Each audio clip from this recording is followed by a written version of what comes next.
Hello. I need to move that to a different spot because you can't see my face. Hold on. Let's move it over here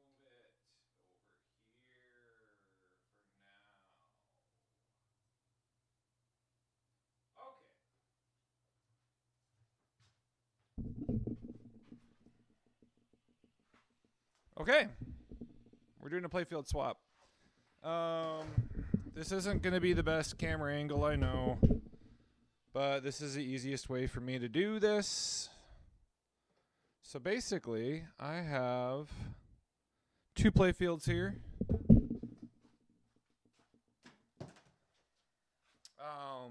One, this one on my left is the old one. It's got all of the plastics. So this is going to be quite a job. It has all the plastics. This one doesn't have all the plastics. And then this one has a drop target system already installed. This one doesn't. Let me grab the old drop target system to show you. Where is it actually? Oh. Okay. So, right here, this is a drop target system. This is what would need to go in here, but I'll show you quick here. You can look at these leaf switches. You see how bent that leaf switch is? I don't like that this is the right is the left and the left is the right. I think I might mirror the camera. It is mirrored right now. It's weird. Anyway, you get what I'm saying here, right? You see how bent that is? I could just swap that leaf switch and it would be fine, but I figured I know that this full drop target system works. All I have to do is swap it, so that's what I'm going to do. So this will go in the old one for whenever someone buys it. All they'll have to do is I'll let them know, hey, these are all the things. They probably just need to bend that leaf switch back, and then it should be fine. But anyway, let's keep going. I have already desoldered the old one. I'm getting these wires ready for soldering onto the new one right now. I just need...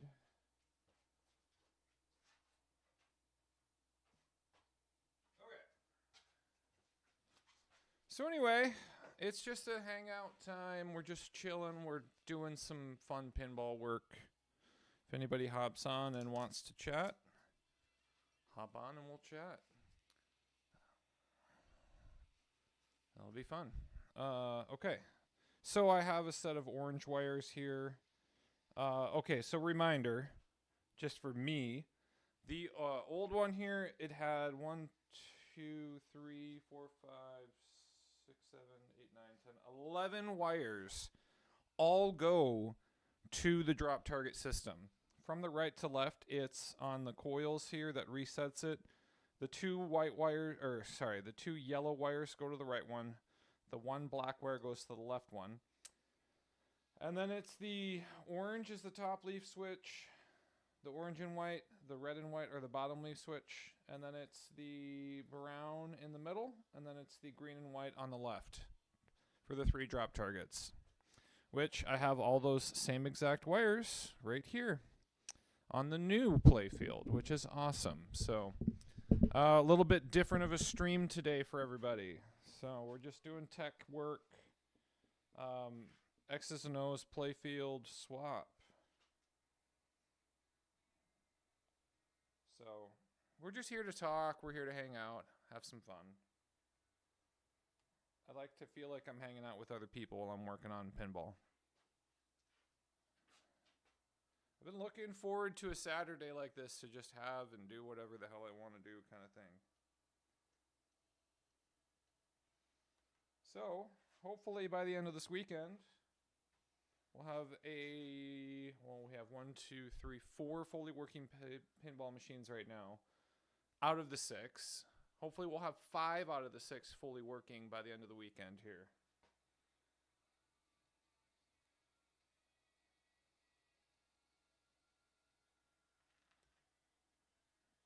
know what? I really should post about this on Instagram.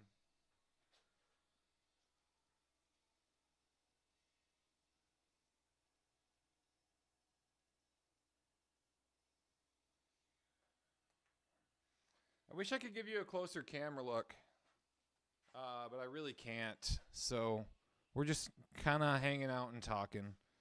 Okay.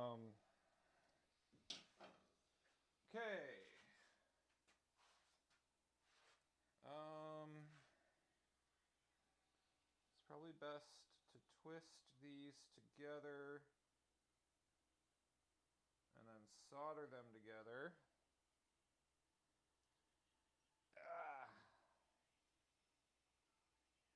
I don't know if you guys can hear my music or not. I'm listening to Norma Jean right now.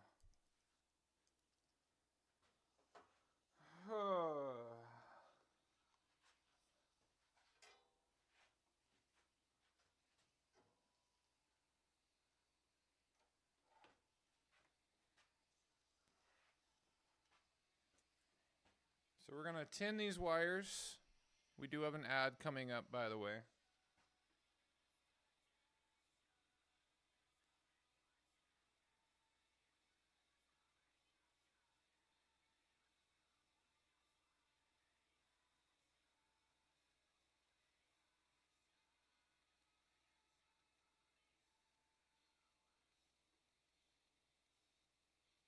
Very important to tin the wires to make it easier for them to connect.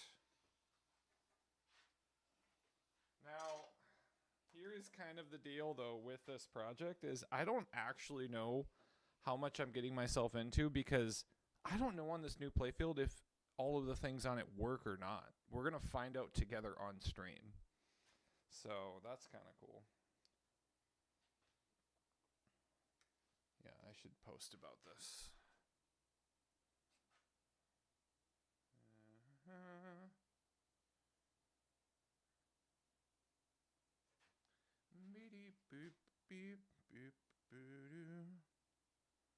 Cincinnati's also on right now, so lots of people probably watching that. I just want to take this link. There we go. All right, I'm just going to post this to Instagram stories quick.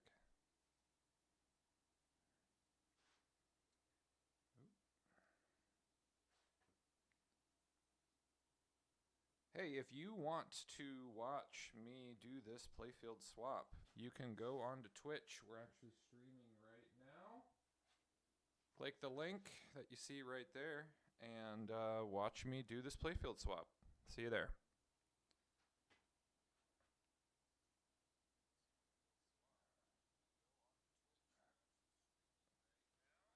Okay, cool.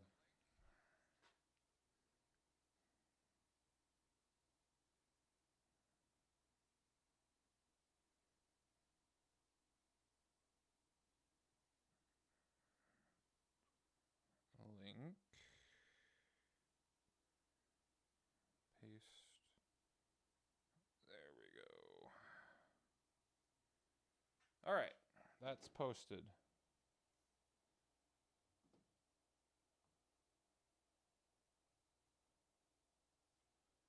Okay, next set of wires.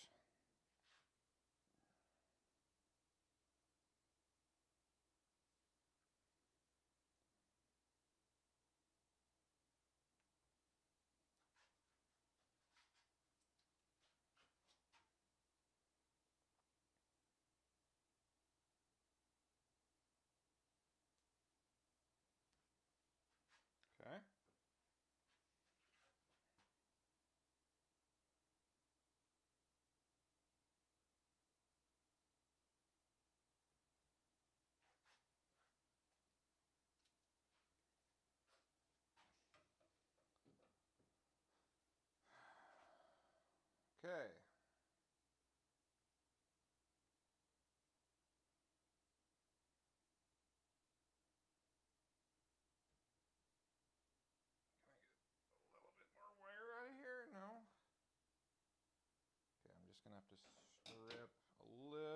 more of this one.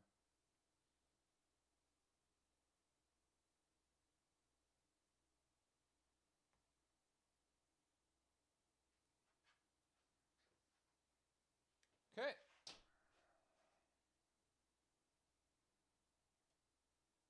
So I'm just taking these two wires, spinning them together to try to get the threading to, or the wires to, you know, cross over as much as possible.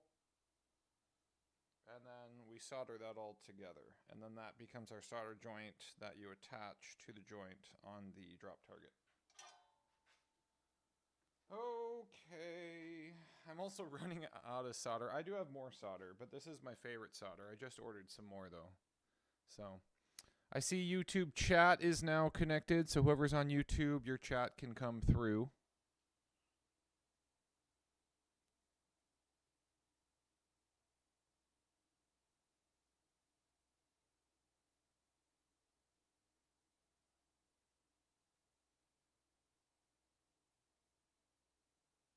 All right.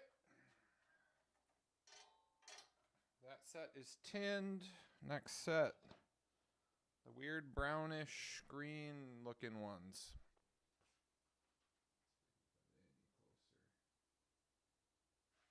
Okay.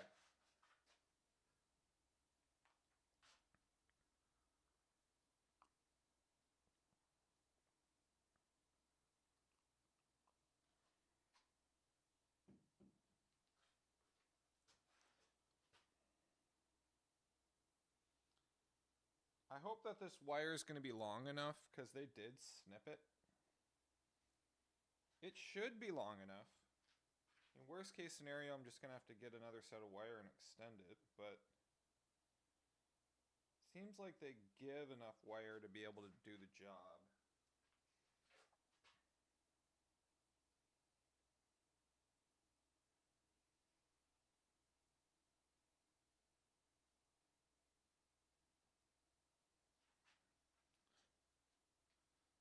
Okay.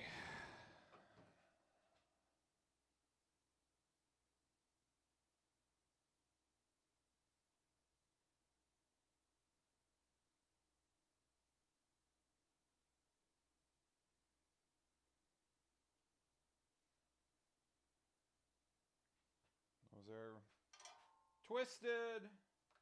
Now we add the solder.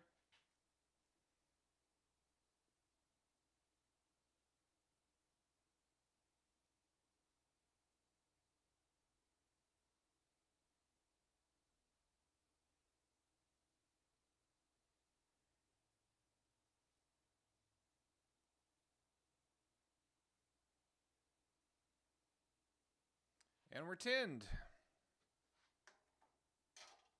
One more set, and then we have the yellow and black wires here still too. And then the fun part begins with 1, 2, 3, 4, 5, 6 extra wires. They just snipped the thing right off. And those wires go to the playfield bottom. So as much as it sucks, what I'm going to do is on this old one, I'm literally going to do the same thing. I'm going to snip it down here. Because it's the same exact color wires and they all go to the same thing. So whoever takes on the next project of, because I have 2.5 X's and O's. So whoever takes on the next project, unless if I want to do it myself and sell one, but I don't know if I really want to. I think I just want to sell it as a project. They can deal with it, I guess. Okay.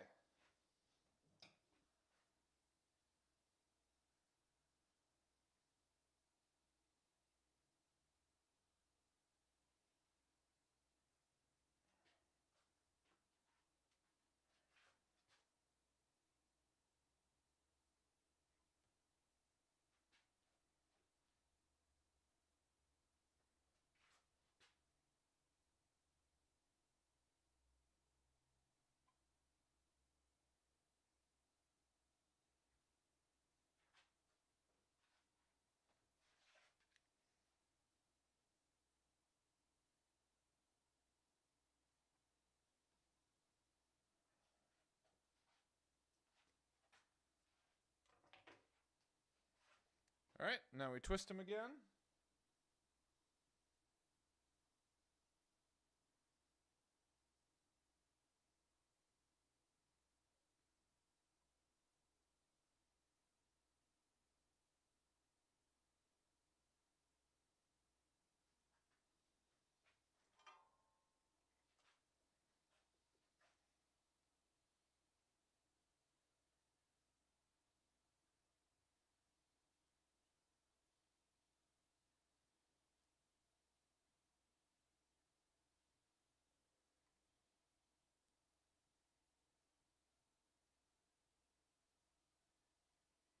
And we're tinned. All right, 3 more wires to go.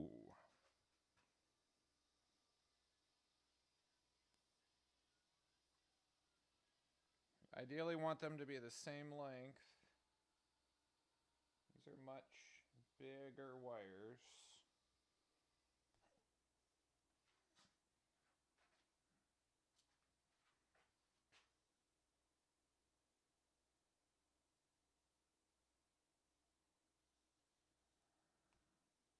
There we go.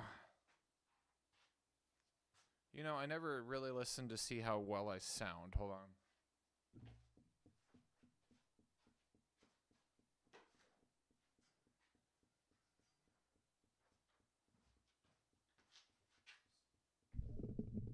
Check, check, check. Yeah, that's loud enough. I can go a little louder.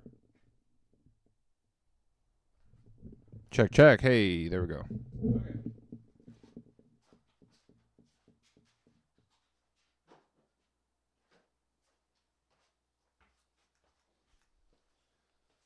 Okay. Okay.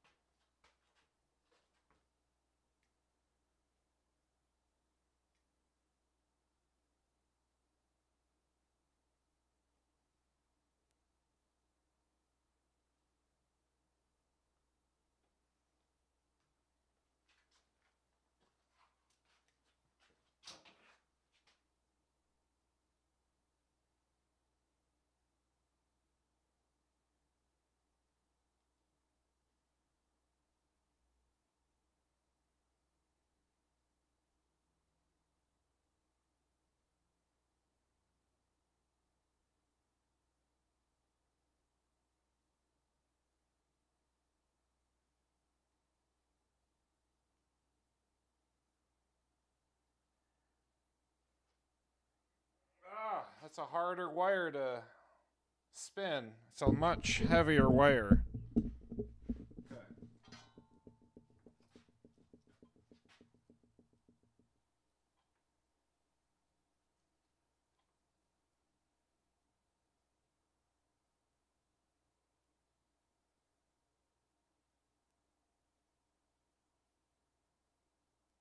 You want to heat the wire up.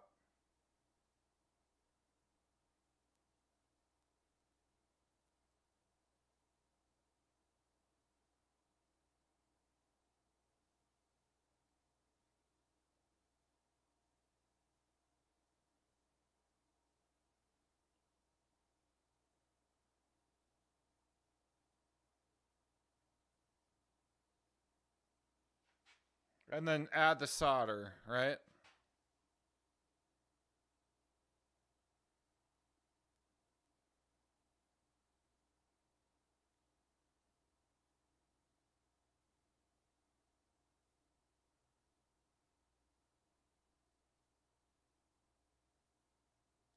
Ideally, a decent glob of wire or solder on there.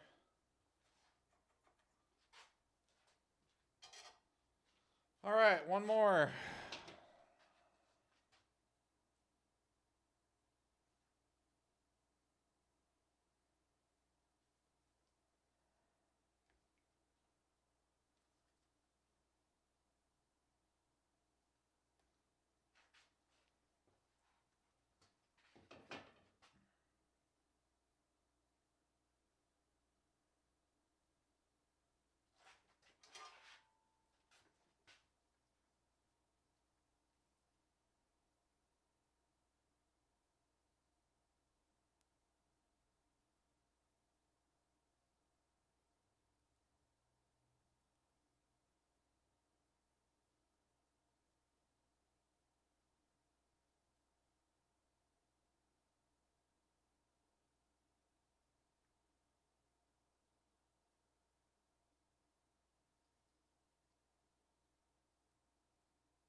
All right.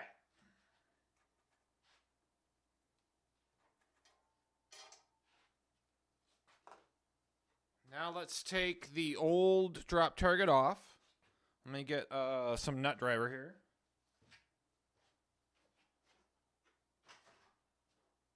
No battery.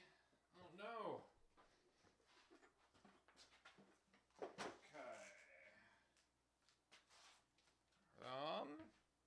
Might be this one.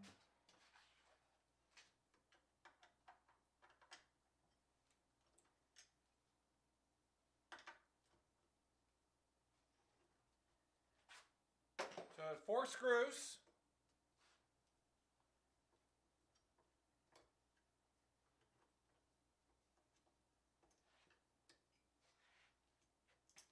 I'm going to just take the 4 screws here and put them right over here.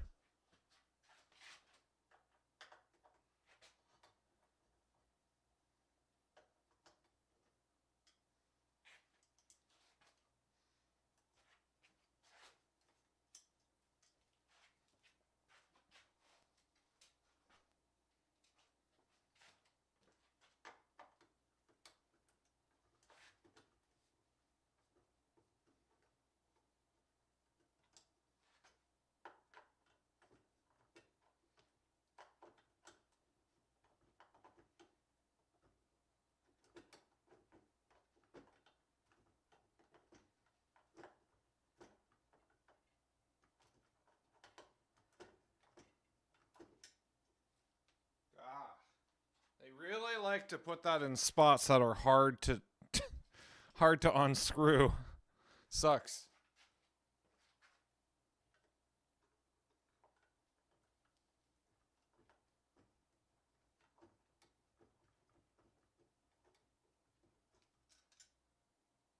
Okay. There we go. There's our drop target assembly that we're going to be swapping out here. Let me just show you quick while we have this disassembled how this works. Okay, so it's actually pretty simple. So that's the front of the drop target, right? So when these are up, that's sticking through the playfield there, and the ball comes and hits it and just knocks it down. And what's going on is there is a little lip here that holds that drop target up on its edge, but then in the underside here the springs are pulling tension on it, so this thing wants to go down because the spring is pulling on it, right? So once it hits that, boop, boop, boop, and then this solenoid is what resets it, so it pushes that and goes boop, pops them back up, and we're good to go. I'm going to clean these first. These horseshoes seem to be okay. I don't have another set right now anyway to replace. So for now, I'm just going to clean these. All right, let's do that.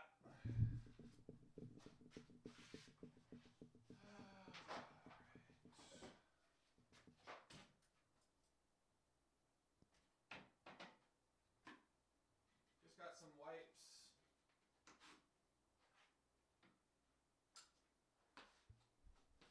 Okay. So,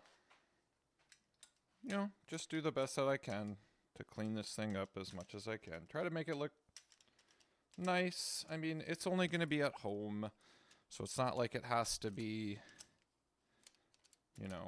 arcade quality, pristine looking drop targets. I mean, would I love it to be that? Absolutely. But these drop targets still work, so I am not going to worry about buying another set, although I probably should have another set on hand, honestly, especially of this era and how long. Well, it depends, I guess, how much this game got played. But yeah, it seems as if these sort of drop targets, Lady Luck came with broken drop targets. Yeah, Lady Luck came with broken drop targets for sure. Gold Ball doesn't have drop targets. Black Pyramid had drop targets that the 5X broke, so I had to replace that. I actually still have the 2 and the 3. I should have installed them because they definitely don't look nearly as good as the 5. But, you know, whatever. It's what it is, I guess. And then hard body, I didn't have to replace the drop targets, but I did on the back 3 yellow ones just to. Or wait, did I? No, actually I didn't, but I cleaned them. Sorry. So I have a set of drop targets that will replace hard body when it comes to it. But yeah, the places where this thing can really get gummed up and that makes these drop targets not drop properly are actually in the back. If you look at these here, this is usually where things start sticking. Because what it's doing is it's opening up and closing a switch. And it can get kind of gummy back here. On top of it getting gummy back there, you actually just want to take a little bit of P21S wax. And we'll do that in a second here. And that will ensure that when you hit it... Here, I got to do the front one here. Okay, so it holds, right? And it's hard to see, but you're going to see the leaf switch close.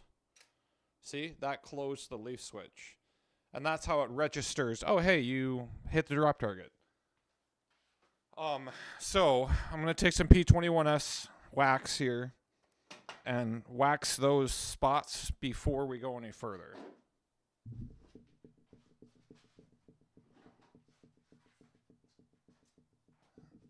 So P21S, this is great wax for waxing the playfield. It actually smells wonderful. I like the smell of it a lot. But there's this video that I watched that basically said, yep, just take a little bit of this. I'm going to put on some gloves to make this easier. Not these kind of gloves.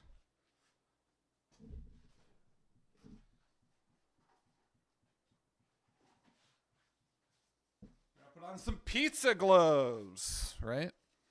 Okay. Those on YouTube, it's showing an error. Can you show me whether or not, can you just text quick a chat and be like, yes, YouTube is still working? Or I guess you can't know if it's not, or that I'm asking if it's not, but you get what I'm saying. Okay. So I'm just going to, on my finger here, actually, take a little bit of this. And, of course, I would only do this with a glove. And the spot where the metal hits, you know, this little lever that comes up, that's the spot that you want to rub a little bit of wax on. And you're just going to leave it there. Let it dry, and then you're going to rub it off later. Some people like to leave it on. I don't know if that's helpful necessarily. But this is just going to help with preventing it from gumming up anymore. It's a very helpful little trick that somebody taught me on the internet. So whoever made that YouTube video, thank you very much, because I was not aware of how to take care of these sort of drop targets. So we're going to let that dry. Although we can let it dry while we're putting it on. How about that? So we're going to put this in. We're going to try to install this here. It's like this. There we go. So we're going to put the screws back in, and then we are going to solder the wires to it. Yeah, these are barely long enough. It'll work, but that is not a lot of room left. I'll tell you that. Okay. Fun. Man, this is a great spot for that to be. So we're going to put these actually in here first. And then we're going to just try to drop them right in the hole that they go. Okay, there we go.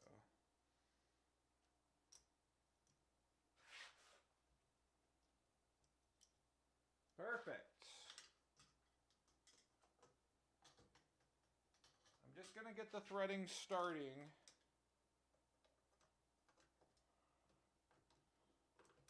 And I'm going to get the threading going on the other two as well. Looks like YouTube is back. So.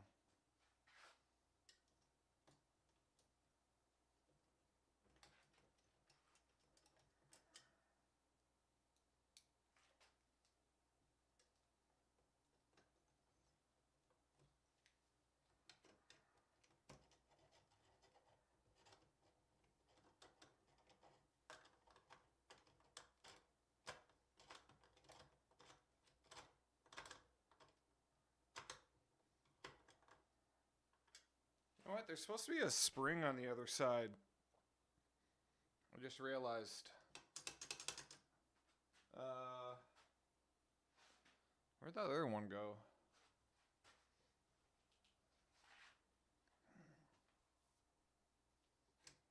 Yeah, there's definitely supposed to be a spring on this side.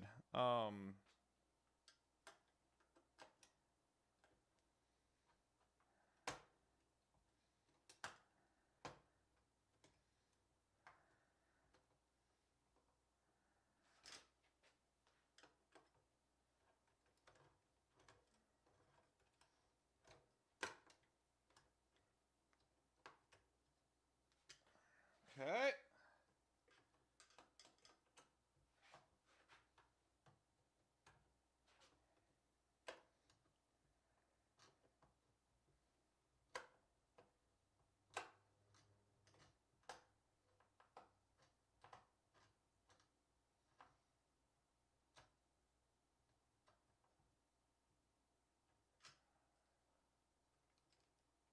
Okay, we're secured in there. All right, hold on.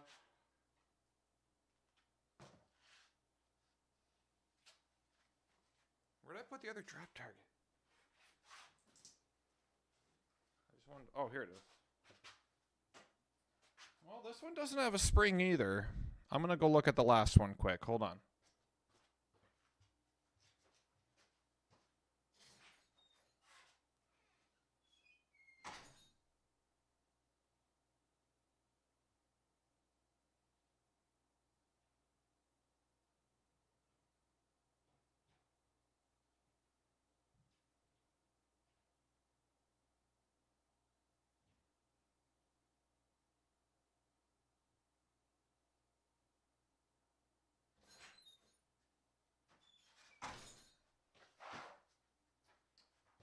I can't fully tell, but that's okay.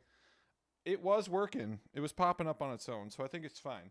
So yeah, we just got to resolder these wires back in here. I'm probably going to put some drops of new solder on.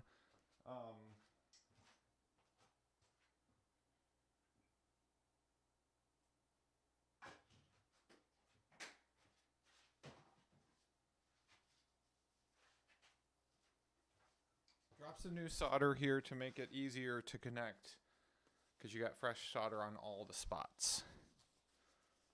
So let's do that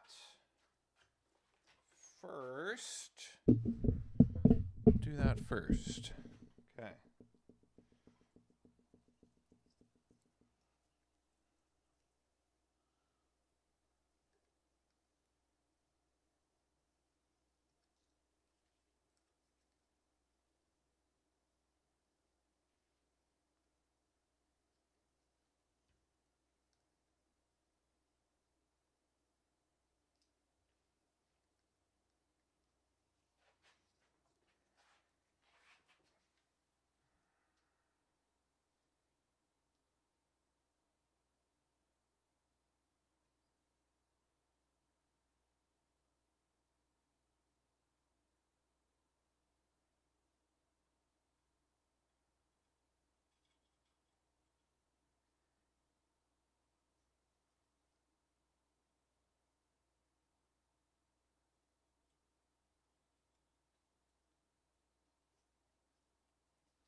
Ready to attach. Of course, this is not really long enough.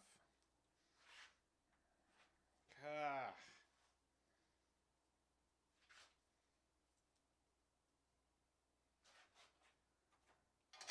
So here's the fun part. They snip the wires. It's hard to show you.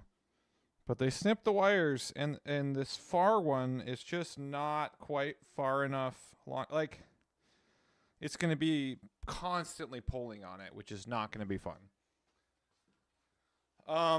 So I got a few options here. First is drink my coffee.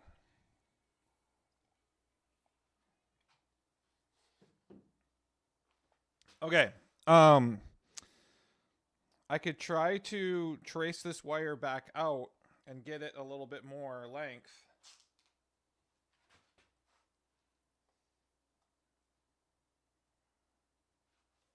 But right now they're connected together, so I'm probably going to have to desolder them to be able to untangle it and then re-put them back together. We'll see. As far as the other wires go, that one's long enough. That one's long enough. That one's long enough. Okay, the rest are fine. The rest are long enough. So it's really just one.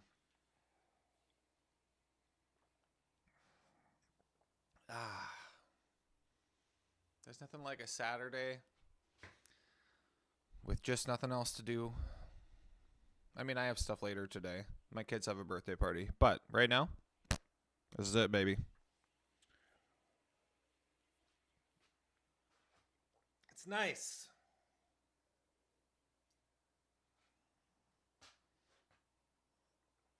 Okay.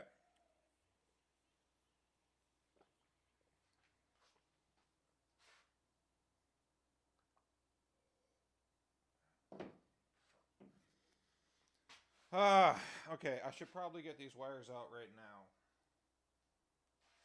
Oh, we don't want whatever this is. I'm going to listen to some Panic Panem. You guys ever heard of them? Very good. Oops. They're a French group. Love of humanity. All right. Okay, so this wire.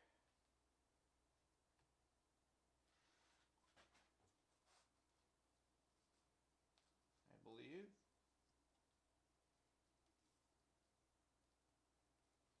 Okay, that's that wire. Let me just take this all out of here. You know what? We can get away with that. I know it's not ideal, but that gives enough room, which will be fine. And then I don't have to worry.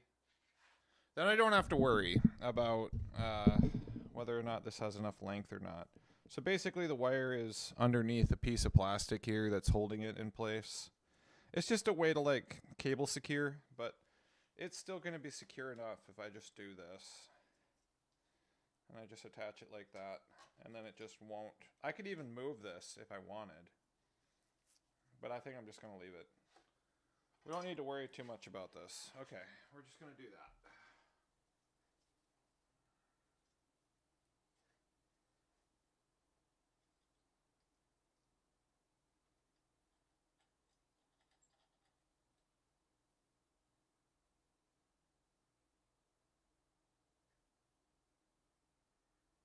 Ugh, I don't like how that pulls on it, though. That's not... Okay. We gave a little cable relief there. Okay. One down. Next one. Here we go.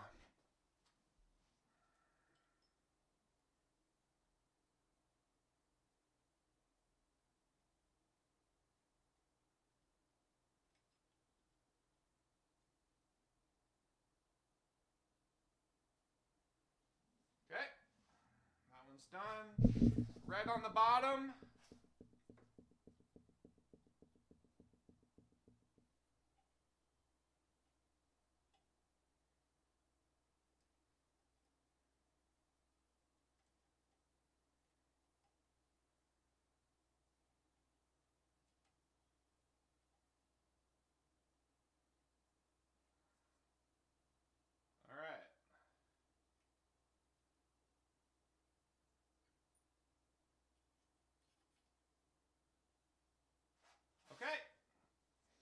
All of those wires are reconnected, which is great. Now it's just the yellow and the black.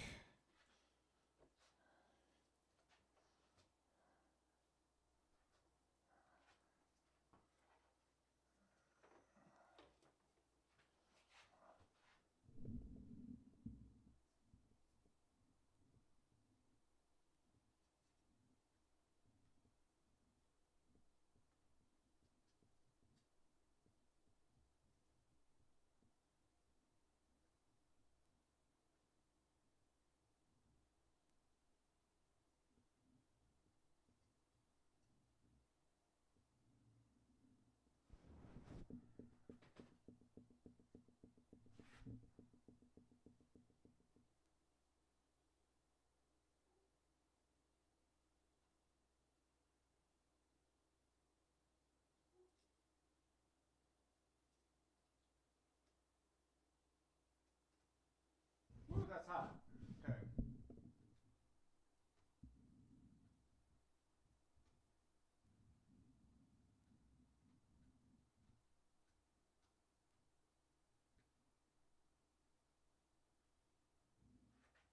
I need more solder.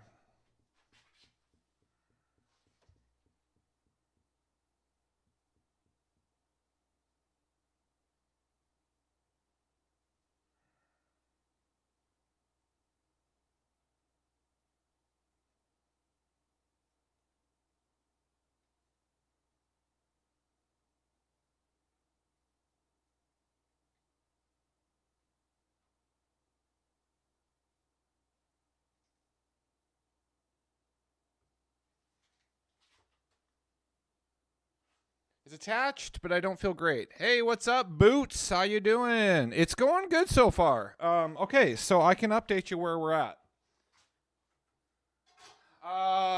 Okay, so I decided to take the drop target assembly. Originally, God, I keep putting it down, and then I don't remember where I put it. Okay. So, drop target assembly, the new playfield. This was not attached. Sorry, we're gonna add. I'm gonna wait, unless if you can hear me, Boots. I don't know if you're subscribed or not. Just let me know in the chat. I'll wait.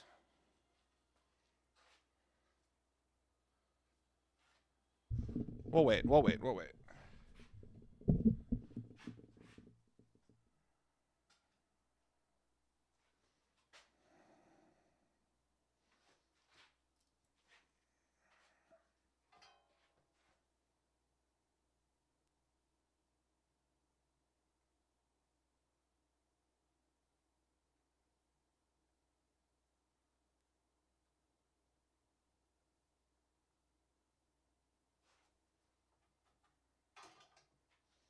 Oh, you can hear me. Okay, great. Cool. All right, so the new playfield is on the right, the old one's on the left. And I have a third playfield because I have 2.5 machines. But the new playfield is the one that looks good, but here's the fun thing. It didn't have its drop target assembly in it. And looking at this one, I could just put this in there and resolder it, but if you look at these leaf switches, they are pretty messed up. And I really just want to get the machine working today. So I decided, you know what? I'm just going to take this, and we're going to take the, I know, fully working drop target assembly from the old one, and I just swapped it over. So all 11 wires are now properly soldered in. Yeah, these are all my machines. And these are the only one. These are not all of my machines. I have 4 on location at the American Legion. Anyway, yes, these are around the corner. So right around the corner here is Stranger Things. And then the rest are over here. So it's Gold Ball, which you can't see here. So Gold Ball, which is fully working now. I did have an issue earlier with the Gold Ball draining not properly, but I fixed that. Right next to it is Hard Body, which That's quite a project right now. Lady Luck, the only issue with Lady Luck is a stuck switch, which I'm waiting for my leaf switch adjustment tool to come in the mail today because I lost mine. I don't know where it is. But there's just a stuck switch. That's all. Black Pyramid's fully working, and then X's and O's is right next to it. Outside, well, actually not outside. The other half of the garage is where the other X's and O's is. Yeah, dude, Black Pyramid rules. I love it. Oh, this is Hard Body Pinball right next to it. So yeah, look that up. But just look at that playfield, dude. It's such a wild playfield. Can't see half of it, I guess, with all this crap on it. But it's got an upper playfield with 6 drop targets, a loop around, and 3 stand-up targets. It's a very fun game. And then the ramps can go up and down based on hitting a switch. Just look up Hard Body and then look up BMX. Hard Body is basically just an updated, better version of BMX. There's a thing called Flex Save. So there's a second button on both sides. And that second button bends a piece of metal that allows you to save your ball. So there's no in lane on these games. Or on this game, there's only out lanes, which you hit a button to be able to save the ball. It's a really cool game, but this is the next project. So today, the goal is by the end of today. Oh, okay, you're familiar. Got it. Yes, old D&D has a flex save too. Yep. So does BMX. Anyway, the goal for the end of the day today. Right now I have 4 out of 6 machines working in here. The goal by the end of today is to have 5 out of 6. So Hard Body will be the last one. So yeah, the next thing I got to do now, because I have all of those wires reattached. So we have our drop target assembly reconnected. So you can see here, it's hard to see. I wish I could give you guys a closer image. There are 1, 2, 3, 4, 5, 6 wires that they spliced on this. That is what goes to a Molex connector here. So I have officially decided, well, you know what? Okay, I could just get some more wire, extend it, get a Molex connector and connect it. But I've decided, you know what? I'm just going to do the same thing that these guys did, only in reverse. So I'm taking this wire from the old playfield. I am going to cut it because it already has the Molex connections on this side going into their proper spots. And all I'm going to do is I'm going to solder those wires here together, and then I have shrink wrap.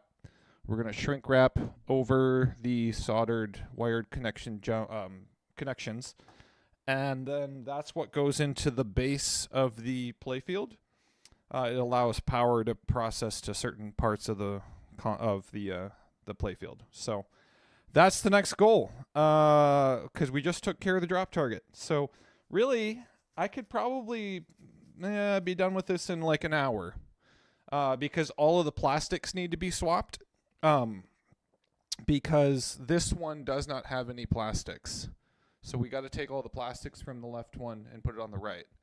But also, again, I have not tested this playfield, so I don't know which things are and are not working on this one. It's just a better looking playfield. I'm hoping that all the wiring is still good to go, but fingers crossed over here, right? Okay. Let's just confirm that we have all the right colors here. So orange, red, white, green, blue, brown. Okay, so we have all the right colors on both sides. It's scary to think, but I'm about to cut this right here, and then we're going to put it on this one. I do need to go get a lighter quick for the shrink wrap, so stay tuned. Yes, the Neo Geo does work, and it is very fun. I have 161 in one in it, and then I have Puzzle Bobble,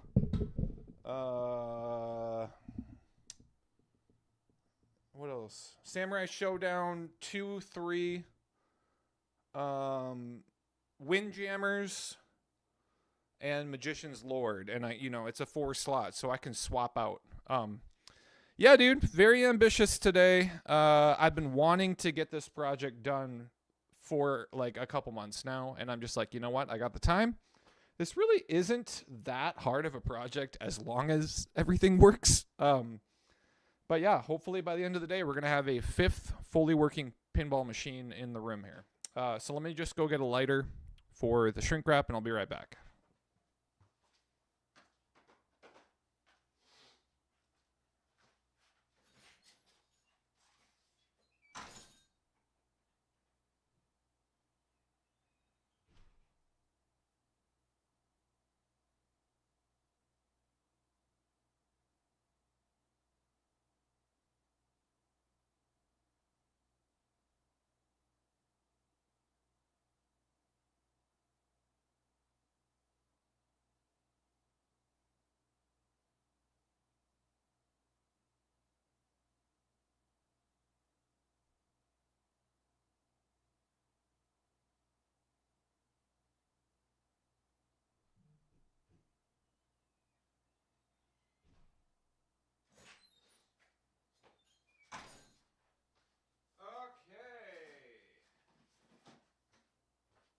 All right.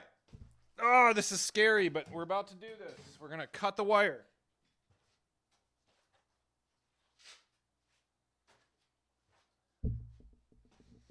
Before I do this, Boots. Okay, you played one game on there, Art of Fighting. Yeah. You want to play it more, but only had 1 quarter. Your mom was in a hurry. Oh, man. This machine was gone. Oh, no. I have Art of Fighting on here with 161, so come stop by if you're in Minnesota. Boots, here's the deal. I want to, before I fully just decide, yep, we're doing this.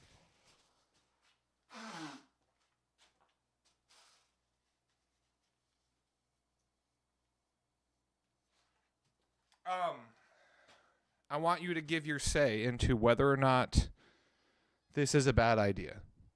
Let me re-explain it, unless if you understand what I'm doing. So old one has 1, 2, 3.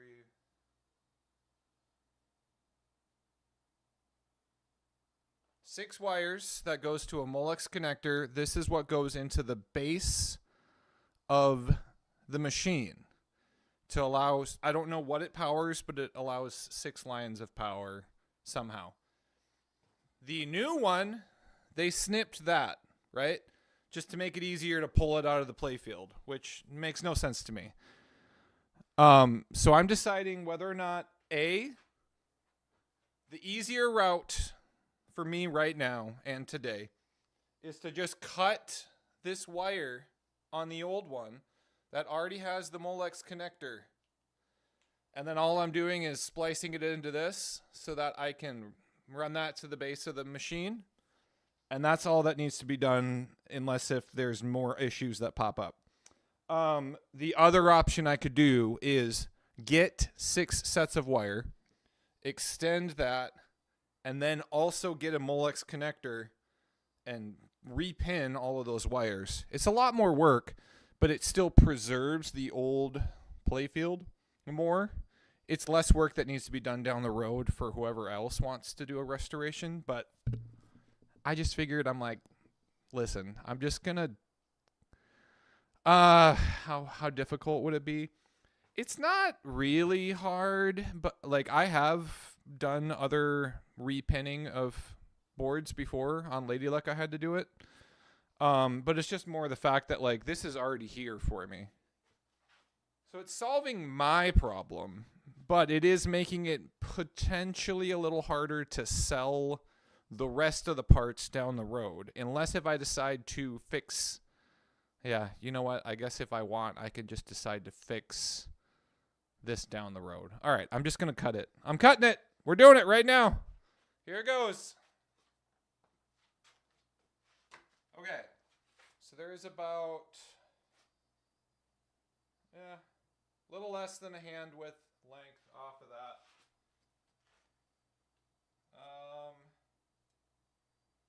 All right. Oh, we're doing it. 3, 2, 1. Yee! Oh boy.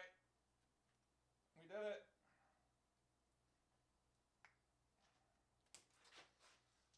All right. We did it. All right. So here is what I'm talking about, right? So now I have this wire, and all I have to do is strip all the ends on this, strip all the ends on this that is connected to the playfield, solder those together, and then shrink wrap it. And then it's, you know, theoretically a fully working power source down to the bottom of the the cabinet. It should be fine.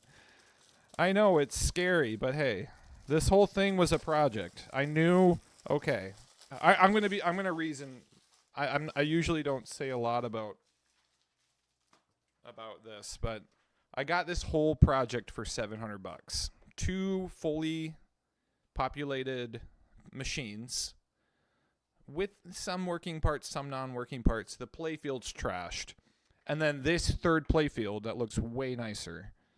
But of course, some of those wires were cut. So, yep, here we are. We're doing this. Okay.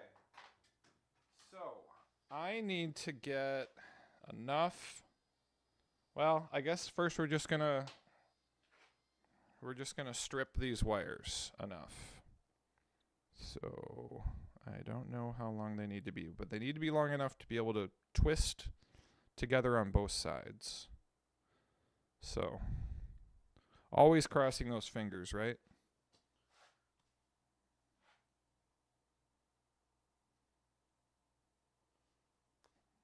Okay.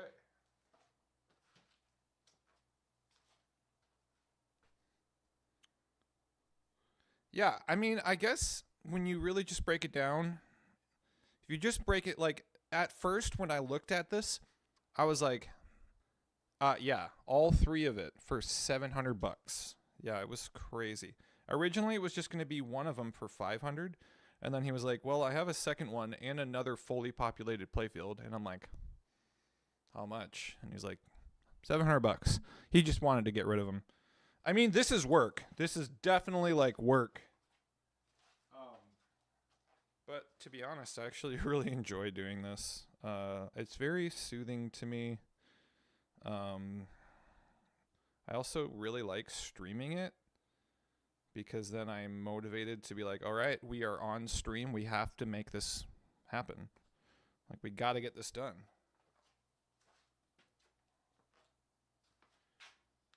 So I did talk to Electric Bat Arcade about this. I was like, hey, what would you do? And I was like, what if I just used...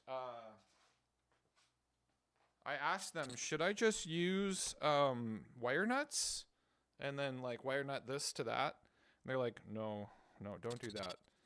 You should actually like solder and then shrink wrap or shrink tube wrapping or whatever those connections. So I'm like, okay, sure.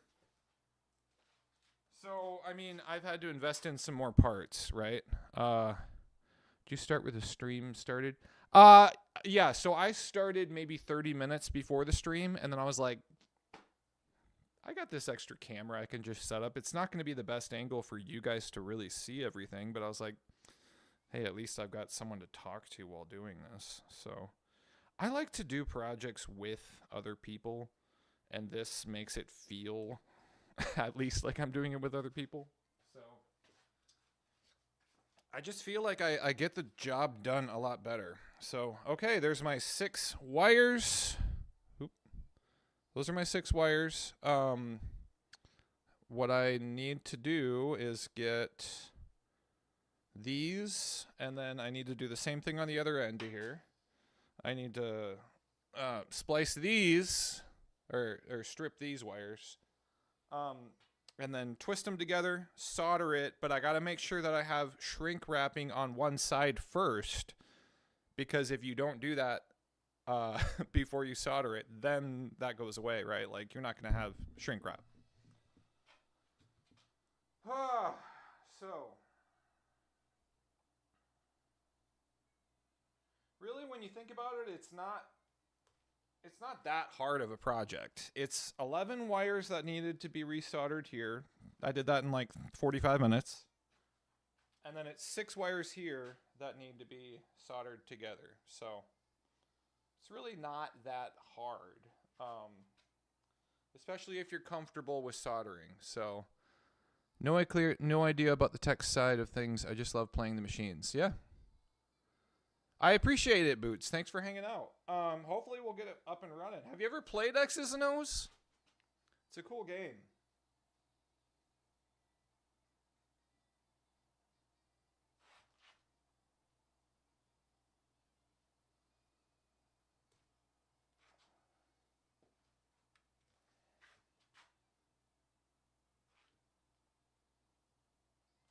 And what are like your favorite games? Do you like older games? Do you like newer games? Like, where are you at with I mean, I have older games mostly because of affordability, but I've also just fallen in love with them because of that. It's the same thing as like retro video gaming, which is where my channel originally was. It was called MN, it's MN Retro Gamer because it was literally a channel for retro gaming, and then I got into pinball. Just happens to be the vintage stuff is more affordable. So.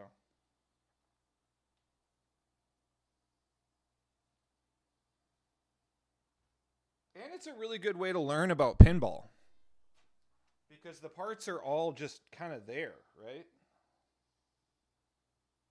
3, okay.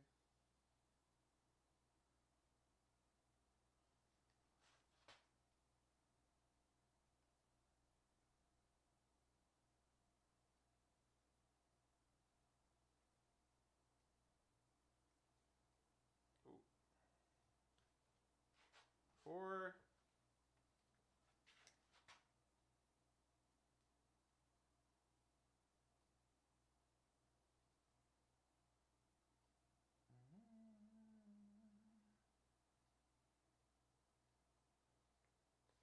It's just a nice, relaxing Saturday afternoon. You said you actually have, because Eric, who throws the Northern Kentucky Open, has one in his lineup. Tilt end game, right?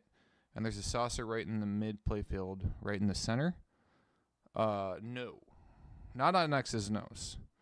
There is another old EM called X's and O's, which I think is probably what you're referring to. Yeah, there's another old electromechanical called X's and O's. Not the same game at all. No, this game has a very weird playfield. Odds and evens. Okay, got it. Well, there is another old EM called X's and O's. I think it's Gottlieb, if I remember correctly.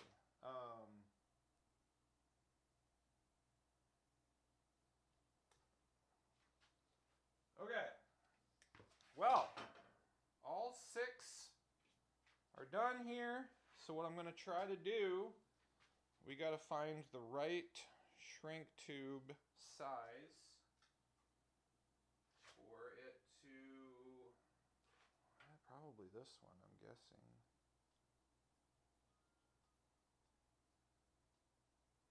Can go a little smaller, maybe the black one.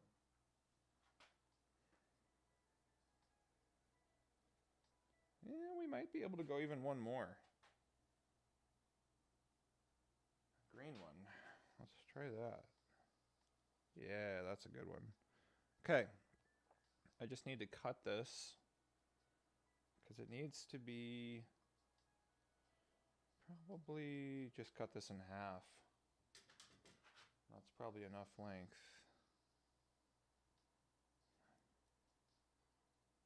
I'm going to grab scissors. Hold on.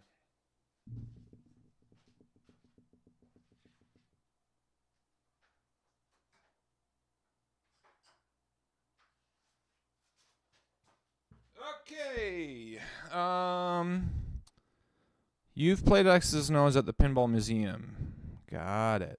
First KFC. Nice. Yes, it's a tic-tac-toe based game. You're trying to collect X's or O's. Just like tic-tac-toe. Okay. Hopefully that was long enough.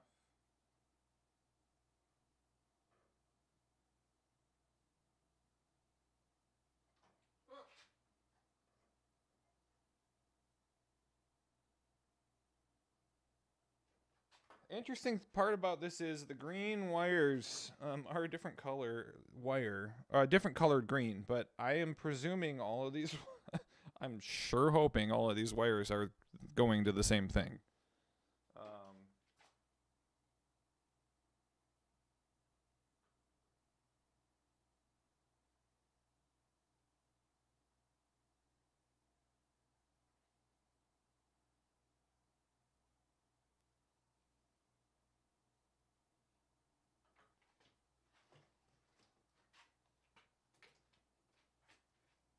Sorry, you're going to see my back for a second here.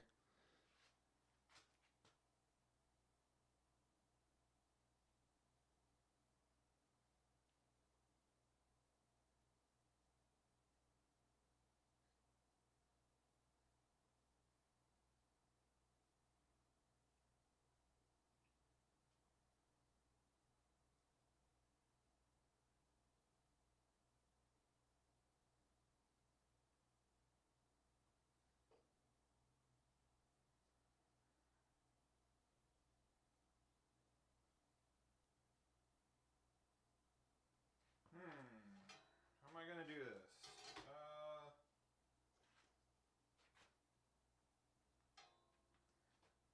Either I need more length on this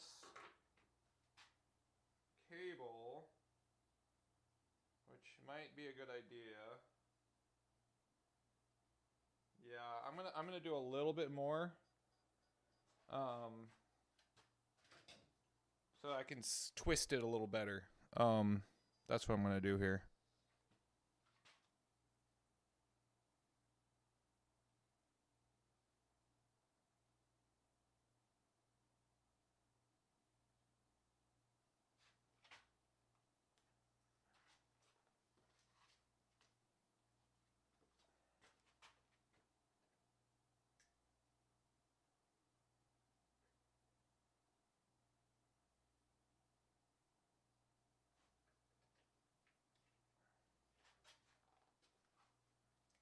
But I don't know.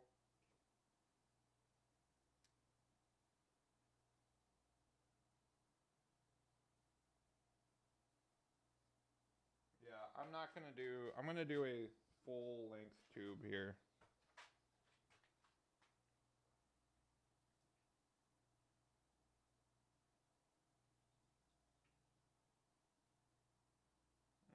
Maybe not a full one, but we're gonna get a little bit more shrink tube here.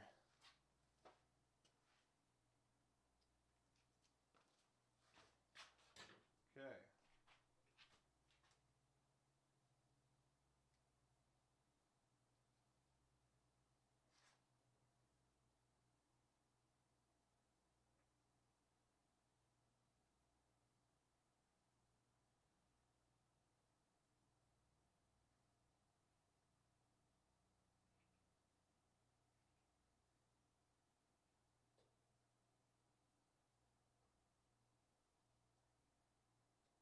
Okay.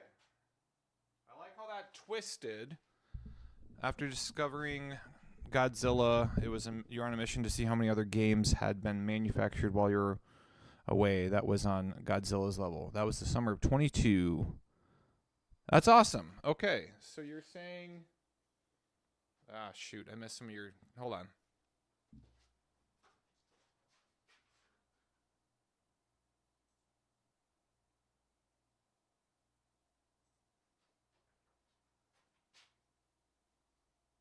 Is it gonna show me?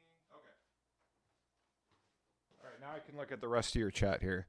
Answer the question about games. You know it's kind of generic, but you really love most games. You love pinball like a lot. Your story is similar to many. You didn't flip for several years after the smoking ban killed your local arcade. But when you did flip again, you discovered Elwyn Games, and your mind was blown by Godzilla. That's awesome. He loves EMs, DMDs, Spike 3. Love it. That's awesome. Cool. Yeah, I got into pinball just a year ago, and look at me now. 11 games already. Jeez. Okay. Wow. Great. I'm literally almost out of solder, so we're going to swap over to my other solder instead. I did buy some more. This stuff is pretty great. 60/40. But this other stuff...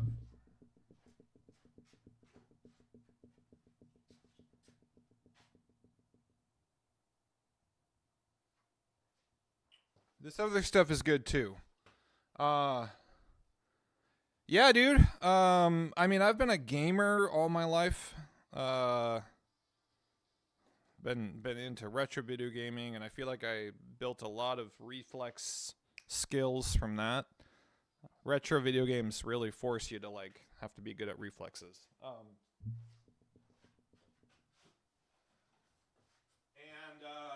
Yeah, I really dove into the pinball thing, right? So, man, okay, so I can't really show you upstairs, but like I have probably 600 to 700. Maybe I have less now. Video games. Here, I can take a look. Although I haven't updated this in a while. There is this app that you can use that it's called Game Eye, and it keeps track of how many games. Oh, apparently I have 1,041 entries. So I guess I have over 1,000 retro video games upstairs. And it all started when I went back home probably, 14 years ago now, and I picked up my Super Nintendo from my childhood. Yeah. Super Nintendo. So I also picked up my NES from my childhood. We never had Sega. Yeah, we never had a Sega system. My friends had Sega Genesis. My friends had Dreamcast. But we went NES, Super Nintendo, 64. Don't laugh, but we sold our 64 to get an Atari Jaguar. Or maybe we sold the Super Nintendo. I don't remember. But the Atari Jaguar did not last long. PlayStation 2, we never got a PS1 because we swapped over to PS2. And then my brother got into Xbox when Xbox came out. And then 360. Those were kind of all the systems growing up that we played. Obviously GameCube too, sorry. GameCube and Wii. Although we didn't have a Wii, but we had a GameCube. Anyway, yeah. So all my life, the retro video game guy. And then I got into arcades. I grew up with arcades. My dad took me to arcades. That's like what he liked to do for fun. So he kind of bred that into me. And then my local church growing up had like 15 classic arcades. I'm talking Mrs. Pac-Man with the speed up chip, Centipede, Robotron 2084, Berserk, Double Dragon, Shinobi, Stalker, Crystal Castles, Missile Command, what was that one? There was a baseball one, it was okay. Popeye, Wizard of War, like all the classics. And this was when you could buy those arcade machines for like dirt cheap. So that's what they did. They turned the youth room into like this giant arcade. So 2 times a week I got to go there and just play to my heart's content, which was amazing. And I was like, someday when I'm an adult, I'm going to get arcades. I always wanted a Neo Geo. Now I have one. And it's funny, now that I'm into pinball, I like never play the Neo Geo anymore. So anyway, friend of mine, his name's Nick. Starcade is currently not in operation right now, but they are working on a new location. But Starcade was a local arcade in St. Paul, had like at the end of it, I think close to 200 arcades inside it. It was huge. He was the general manager there, and we got connected over Instagram. And he's kind of the guy that like helped me get into buying arcades and how to work on them, because I didn't know how to do a cap kit. I didn't know how to do flyback swaps or anything like that. And then he was like, wait until you get into pinball. And I'm like, nope, too expensive, never going to happen. But then Jurassic Park The Lost World showed up in Kansas City, Missouri. And I was like, I'm a sucker for like super rare games, especially if I can get them for like a decent price. And it was like $2,300, which was definitely by far the most expensive pinball machine I had ever, well, it was the first pinball machine, but the most expensive like thing I think I'd ever bought myself. Ever. I don't think I've ever bought, other than like a car, anything more than $2,000. Like, I just don't do that. I always wait for things to be like really, really good deals. But yeah, that happened. And then I got Black Pyramid on a great deal. A local guy was like, hey, I've had this for a while. I don't want it. I want a multicade. I found a multicade for $350 and traded him for it. Gold Ball I just got for free because I picked up a free arcade. Found a guy who wanted it. It's kind of like a rare Stern arcade. Ad starts in 15 seconds, by the way. It's like a rare Stern arcade, but it's like poker, and most people don't care about it. But this guy loves Stern arcades. And he's like, well, I have a Gold Ball, so we traded that. I got Hard Body for $800, and it was probably one of the worst ideas I ever did because it needs a hell of a lot more work than I thought it needed. Lady Luck, I definitely splurged on a little bit. It popped up on a local auction, and I fell in love with George Christian Designs because of Black Pyramid, and he also did Lady Luck. So, you got ad blocker, love it. So X's and O's, like all of these except for Hard Body, are all George Christian Designs. I just fell in love with this guy's like street level designs. Like everything he did was street level. It was awesome. I don't think he made anything with ramps at all. He did like 10 years. I think he did from like 76 to 86 or something like that. He like only made pinball for 10 years, and then he like fell out of the hobby, fell out of the community. I guess it was like not the prettiest situation. Anyway, I should get going on soldering this. So yeah, that's just kind of how it happened. And then I bought Foo Fighters last year. I saved up and I sold a bunch of stuff. I sold a microphone that was worth like around $2,000. I sold it for $2,000 because I'm an audio engineer. And I've made a living for myself as an audio engineer, and recording. And I've somewhat fallen out of the recording thing, and so I'm like, I don't need this $2,000 microphone anymore. So I sold that to be able to fund Foo Fighters. So yeah, it's been crazy this whole time. All right, let's get some solder on this.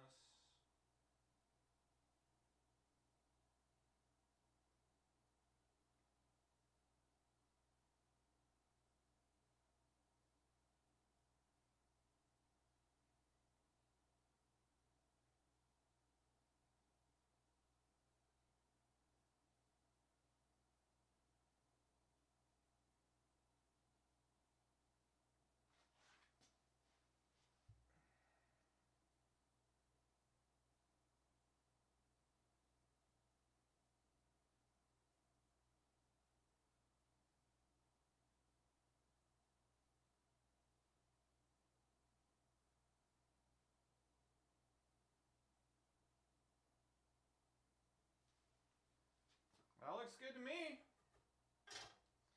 Okay, so first one soldered. Shoot, the shrink wrap. The shrink wrap because of the shit. Can I? Damn it. Okay, I'm gonna have to desolder that. The shrink wrap got too close. To the soldering iron, and it shrunk.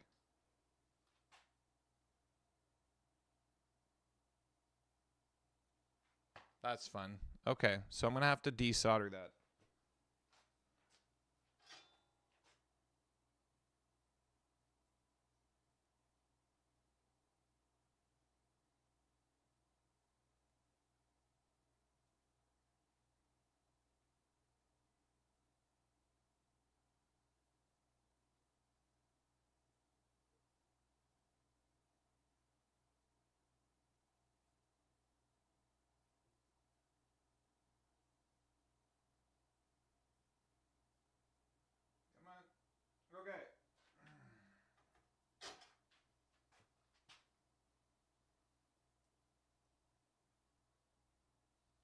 That's funny that that happened. Okay.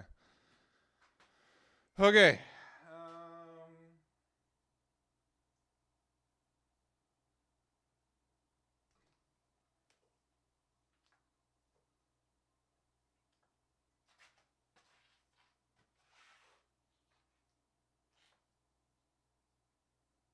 Well, at least we know that the shrink wrap works well.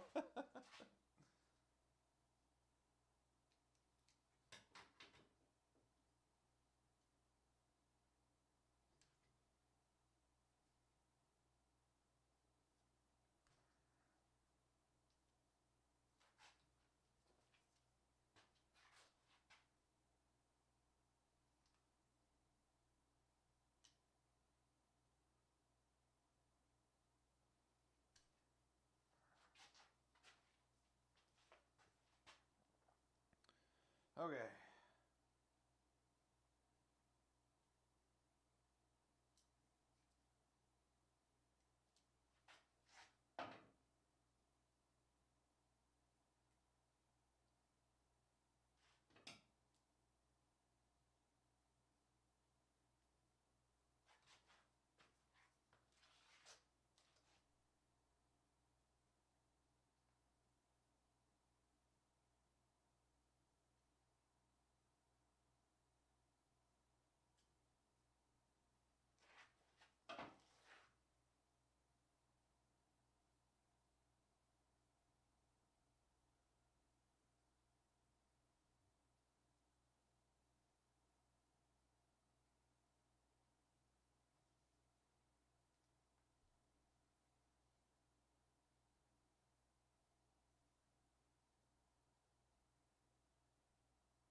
The thing that's fun, I guess, about pinball is like discovering all of these uh like IPs that I had no idea existed. That's what was fun about getting into retro video games again, was like, what are all the things that I missed as a kid, right?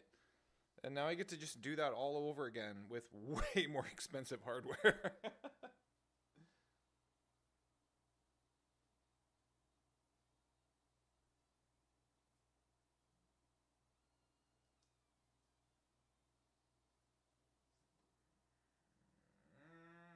Almost broke. Almost broke.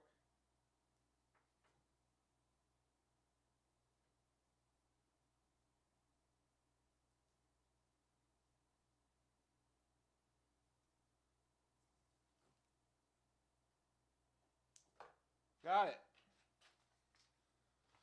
Okay, so I actually need to cut this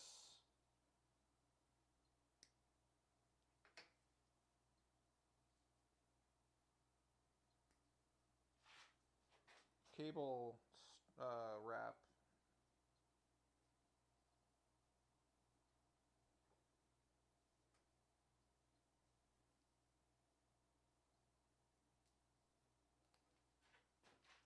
So there's more strain relief.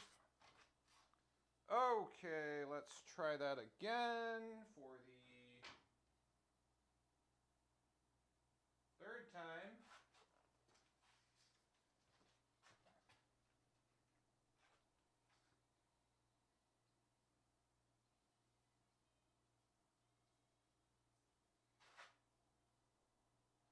Just going to put it a lot further down.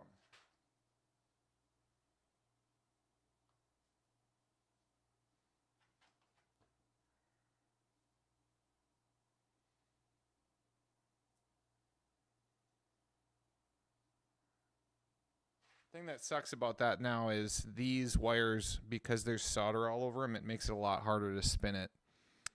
Yeah, one reason you love NES is going to advance in sections that made you stumped as a child. Yeah, exactly. And that's the same thing with pinball, is like you get 3 balls, you might get an extra ball along the way, and there's like an actual journey to the game. And I had no idea that that's what pinball was like. So that's kind of the cool thing about it.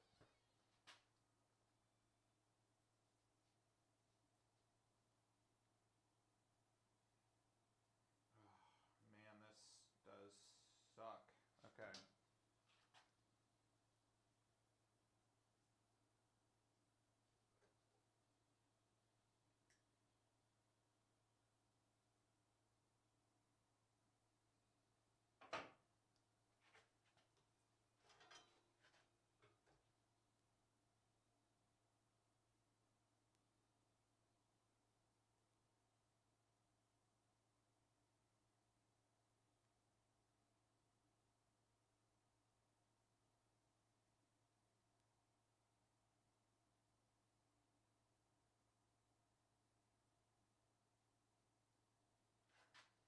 I don't even know how I'm gonna get.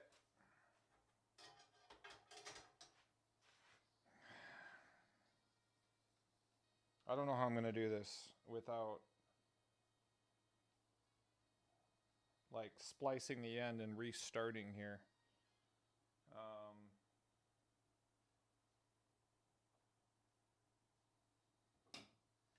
Let me grab some needle nose.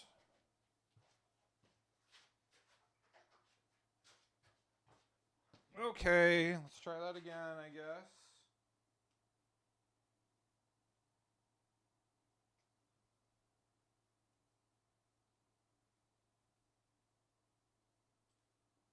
If you would have asked me a year ago, well, I guess maybe a year and a half ago, because it's really just been a little over a year that I've been into this. If you would have asked me a year and a half ago, hey, what is the thing that you're going to be spending most of your free time on?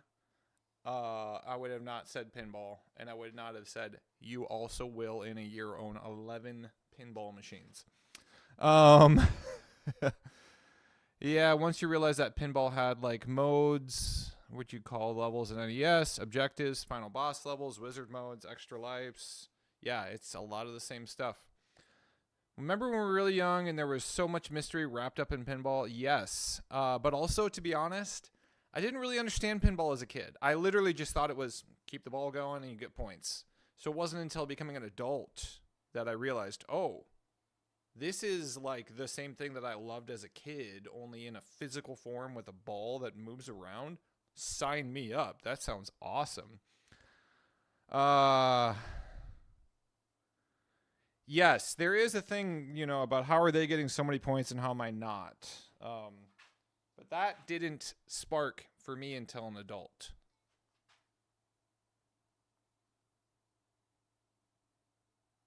Okay, I think if I hold it like this, I can at least get these wires, get some solder going on them. Yeah, that'll work.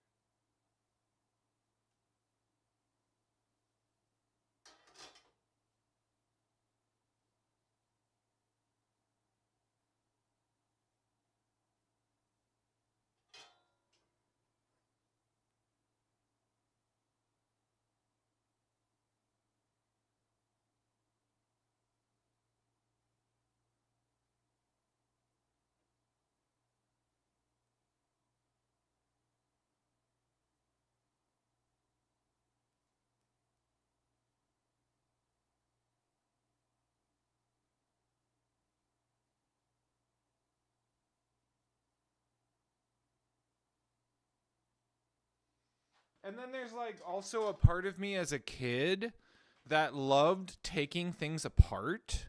I would take like, everyone loved Legos, right? But like, I would take like my remote control cars and I'd take the whole thing apart and be like, how does this thing work? Put it back together.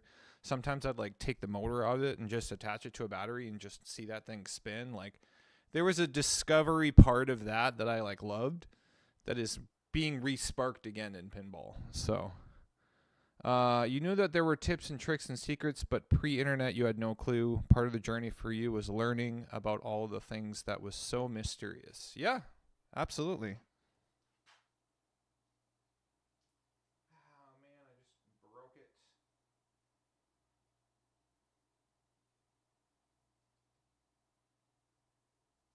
I'm gonna take this glove off for now.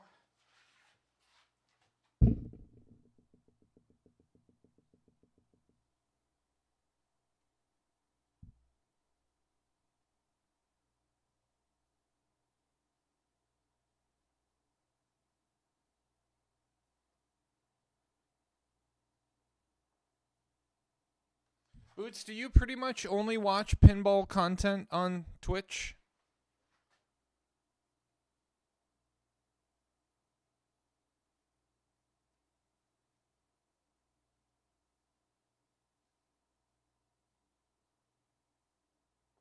Oh, I had it going. I had it going. I had it wrapping. Come on.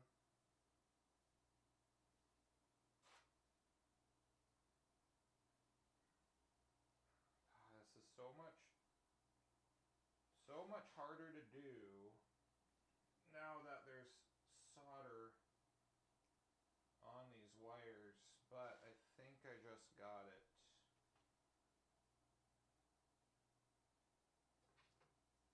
Yeah! I made this so much harder on myself with this first wire, but I've learned from this. So I have learned what to do for the rest of the 5.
The thing that's still hard for me is just the electrical engineering side because I haven't formally been trained, and so I'm just learning as I go.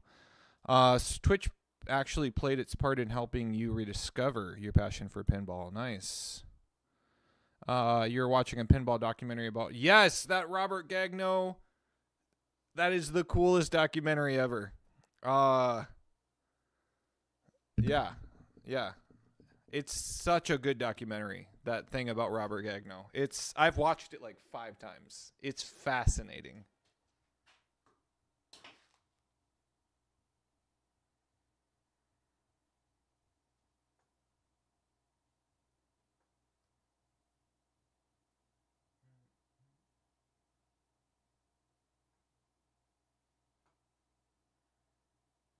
Okay, I think that'll work. If I just get more solder on it.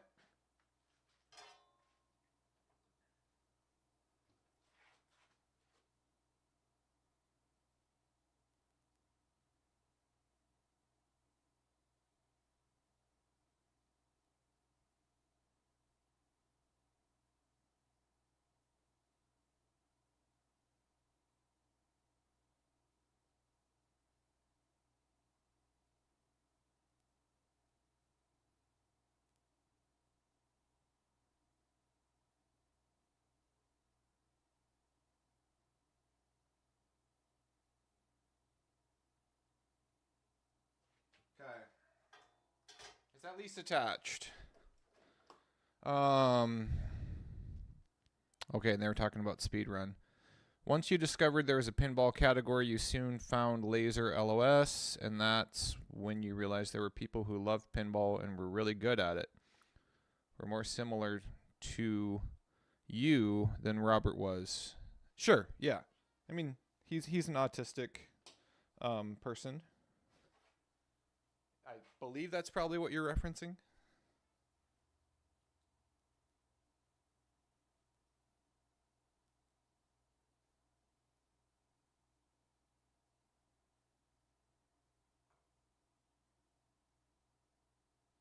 Okay. One more time here. I'd love to meet Robert. It seems like he's still involved in the world, right? You pretty much only watch pinball on Twitch. Sometimes you watch sumo wrestling. Yeah.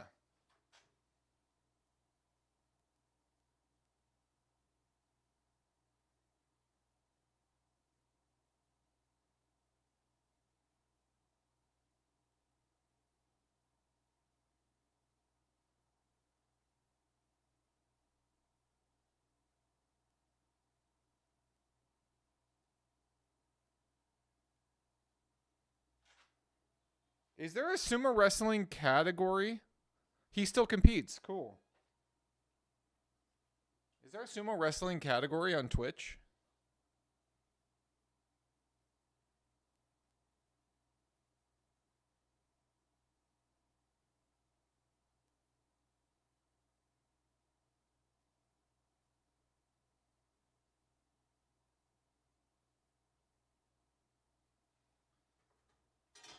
Okay, learn from your mistakes, people. We're going to move on. Hopefully this is wide enough to get through now. I should wait for that to cool down, though. That is also not pretty at all.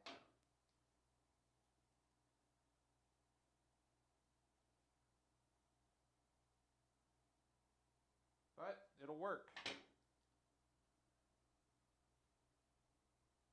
It might be too wide, though. I hope not. I really hope it's not too thick. Ah, it's really thick now. Shoot. I think I can get it over. I should have done a bigger. Okay.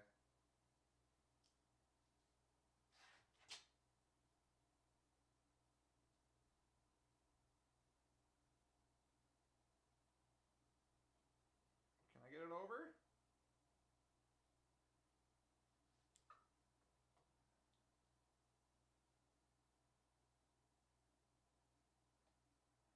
It's really hard for you to see what I'm doing here, but basically now the shrink wrap tube that I put on there, because it's such a thick part of the wire, the shrink wrap is too thin of a diameter to get over that part, which really sucks because now I have to redo it all again potentially.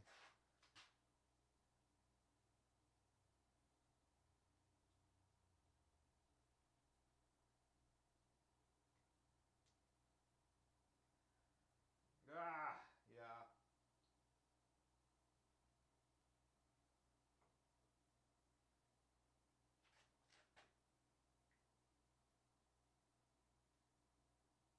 We're gonna try. Oh, I think it's starting to go. I think it's starting to go.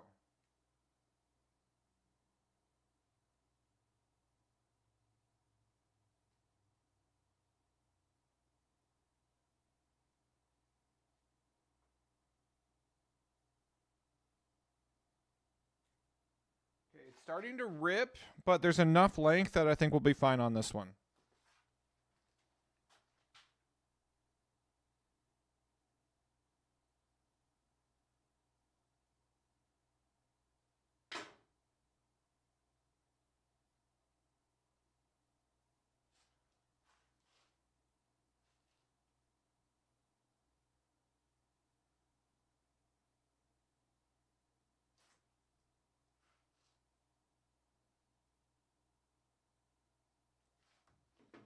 Oh, okay.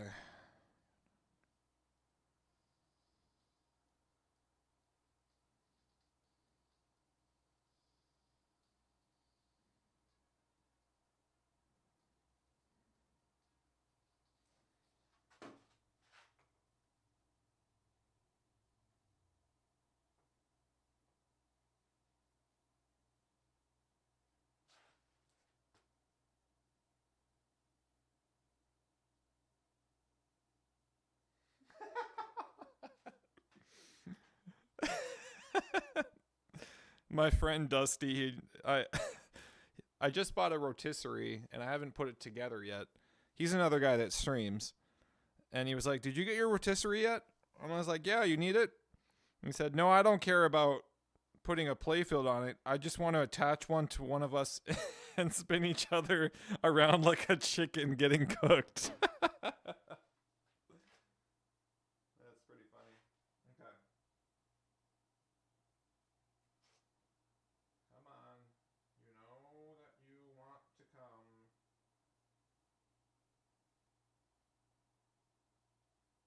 You know that you want to get through here. Ah, what a nightmare this is. Okay.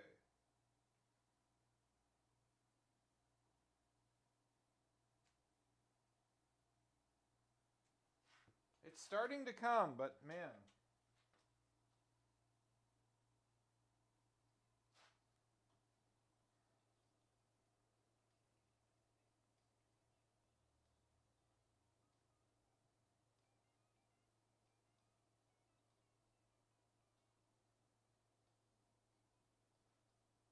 Yopsicle.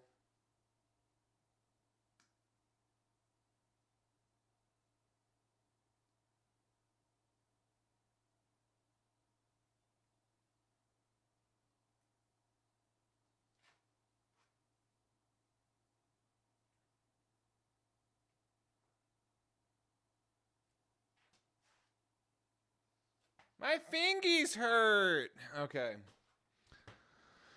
There is not a category. You follow a channel called Midnight Sumo. Gotcha. They are very open to teaching people like you about what's going on and why the wrestlers do this or that. When I started flipping last year, was there a particular game that really blew my mind? Foo Fighters, and that's why I bought it. Did I order what from out of state? I think you're talking about the first game I got, which was Jurassic Park: The Lost World. That was in Kansas City, Missouri. I flew there, spent the night at my sister's, rented a minivan, picked it up, and drove it back home to Minnesota. Oh,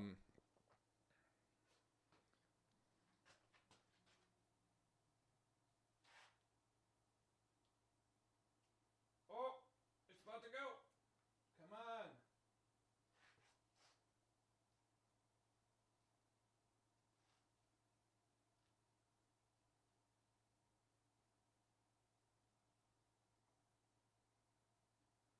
I just need it to get over, but it's ripping while I do that. That's the problem. Come on, just go. Dude, I don't think this is going to happen. I think I need to get bigger shrink wrap for this one.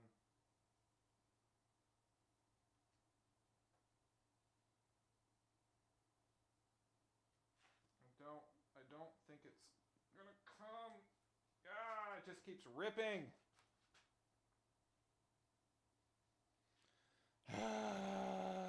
You can't really see this. But yeah, I'm stuck here.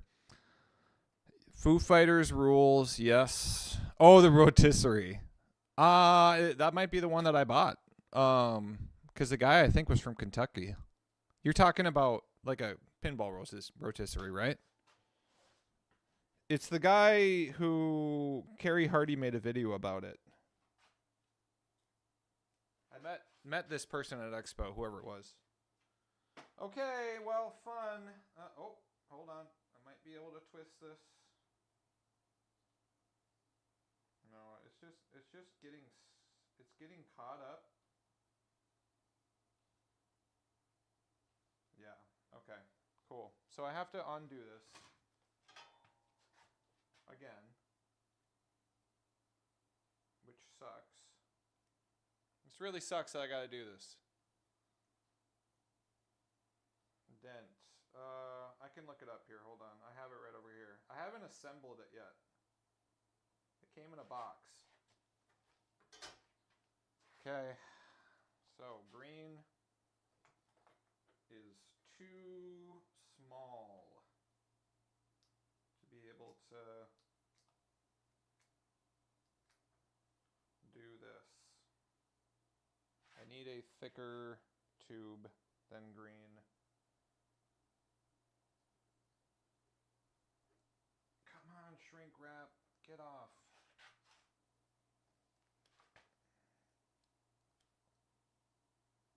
Come on, just...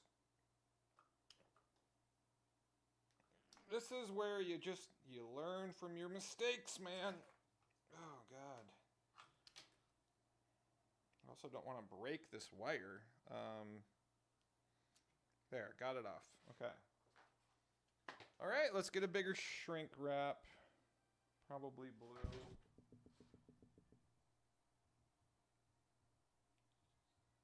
Yeah, that's still a little... Let's do this bigger blue. Because it shrinks quite a bit. Yep, that'll work. Okay. So, once again...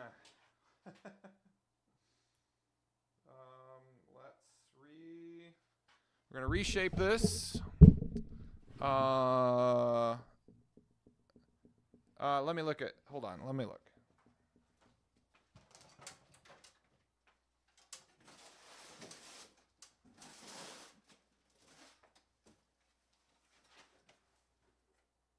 Yep. Yes, the guy's last name is Dent. Yep, that's the rotisserie. I just have to put it together. Really nice guy. Really nice guy. really knew what he was talking about when he showed me. Like, it was super smart of him to bring the rotisserie there. Because when he showed me, I was like, man, I really could use that. And yeah, I dropped like, I think I dropped close to $200 on it. So, yeah. All right, let's do this again. And now we know for the future.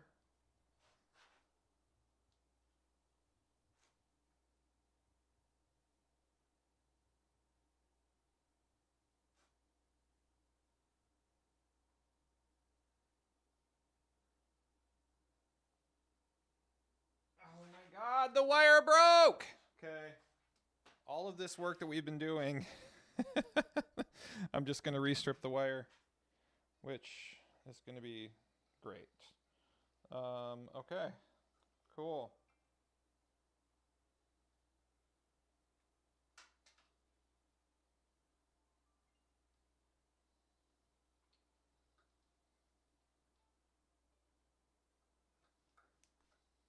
Cool. I should have just done that all along. Oh, man. Okay.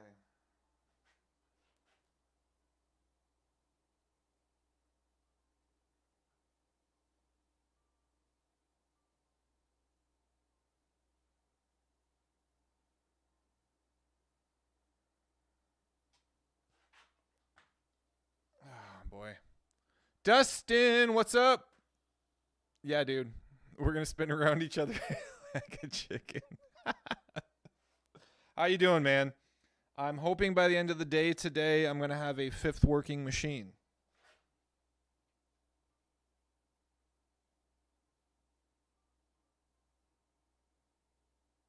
Yeah, Dustin's the one that said he wants us to spin each other around like a rotisserie. Okay.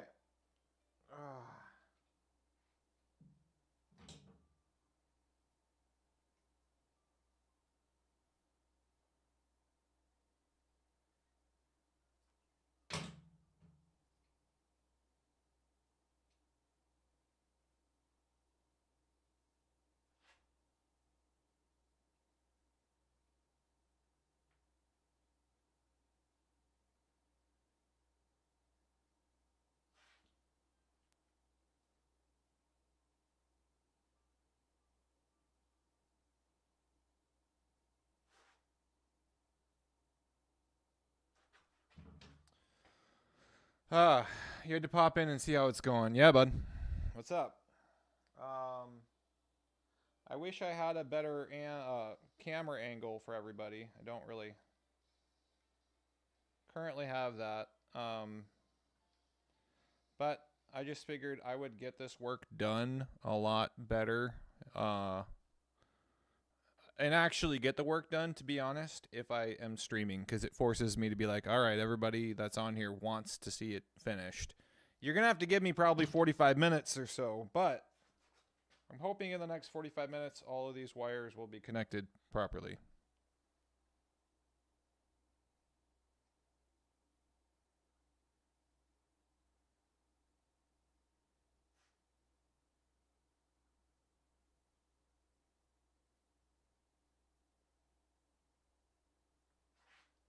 God, this project is really pissing me off, actually. Okay.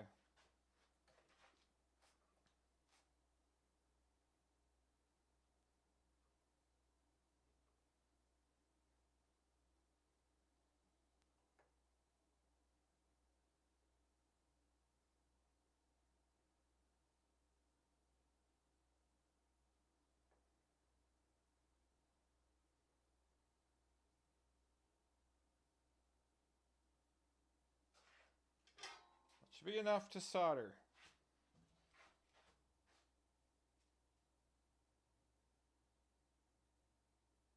No. It's not going to let the shrink tube through.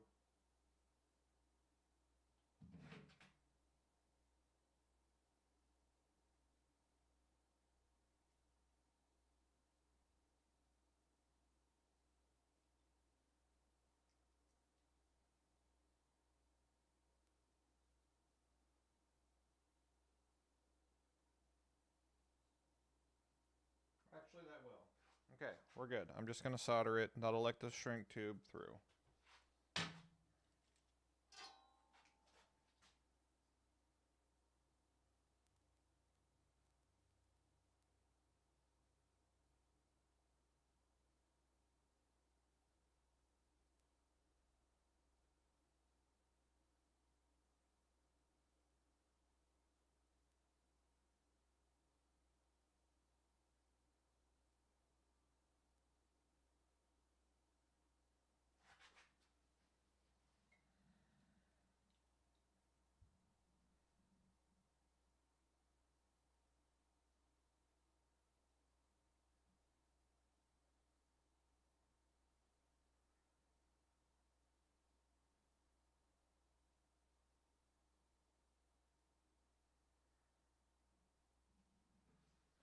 Okay.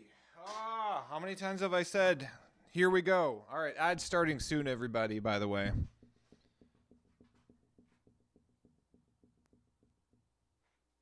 going to wait for that to cool down.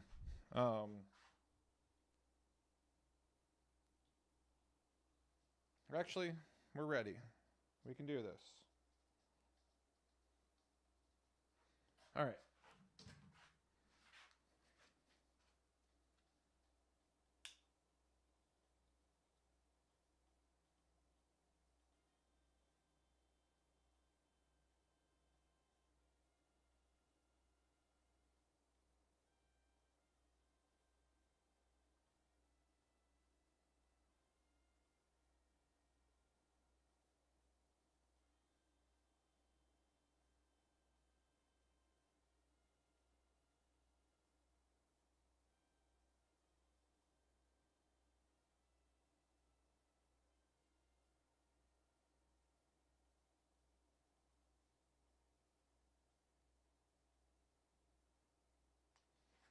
Okay.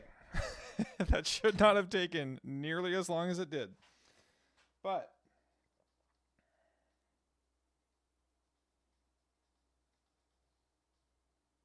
the green one is done.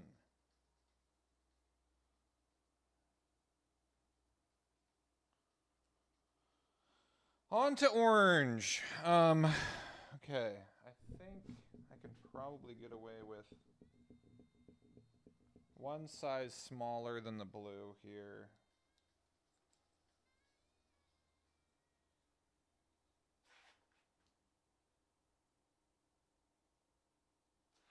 I'm going to do a little bit more on both sides.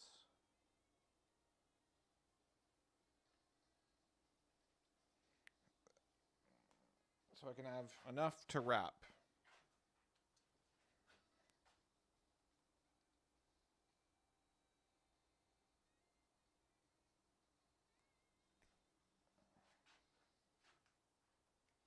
So if you don't know exactly what I'm doing,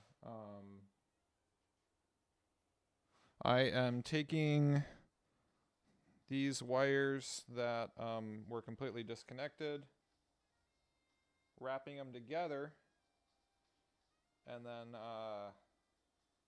soldering it, and then shrink wrapping it.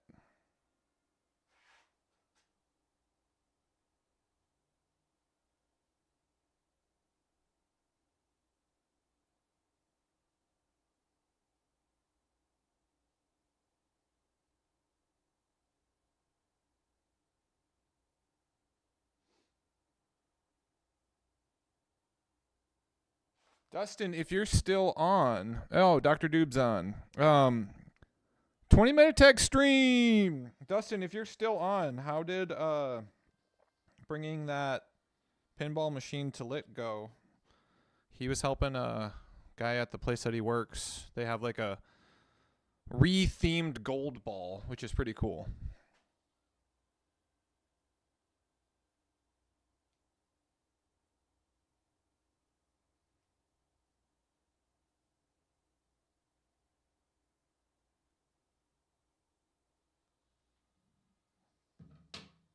Just a little bit more wire on this side.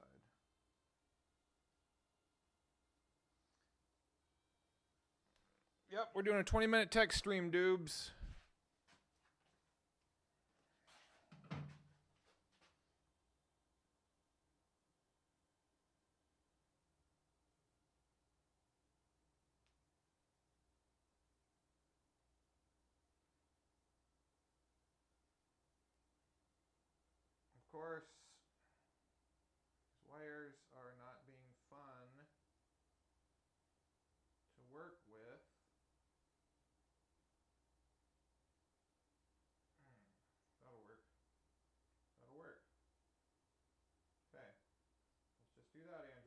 good.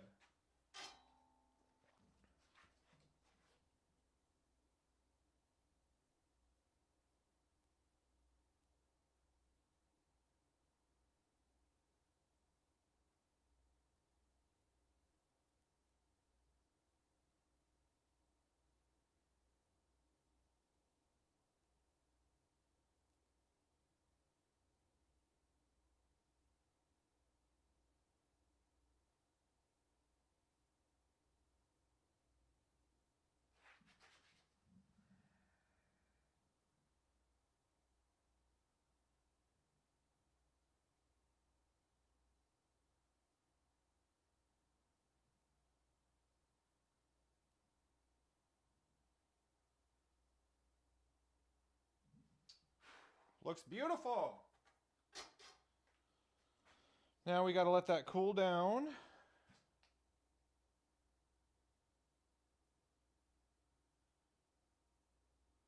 First, we got to let it cool down and then we bring the shrink wrap on. You got to play some guy's homebrew. That's cool. What was it? Do you know, was it themed yet?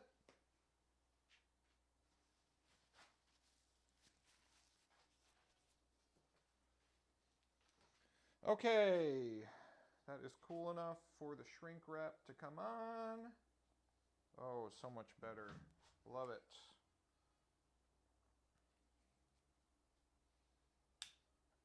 I'm gonna shrink wrap this.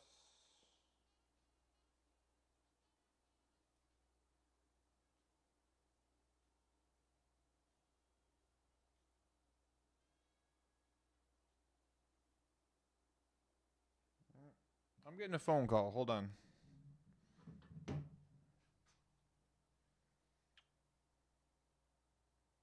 Hello?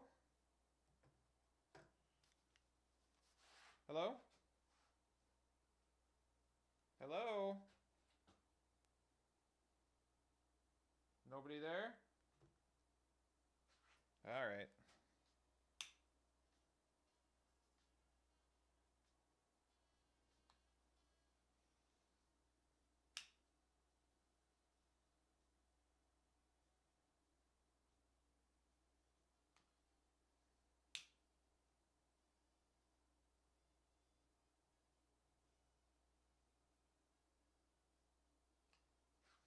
Okay, 2 out of the 6 are done. No theme yet. He's thinking about Bill and Ted. Oh, it's based on Xenon. That's cool.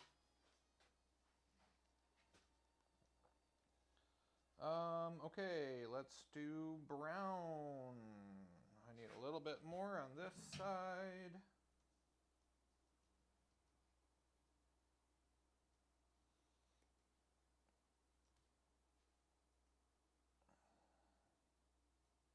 That was a little more than I was expecting, but okay. I'll take it. Boom, boom, boom, boom.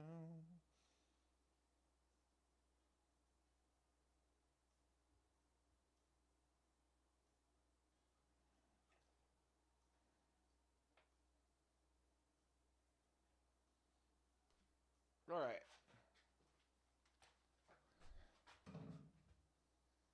So what do I do? What I do is I try to give a little bit more than what is originally thought needed.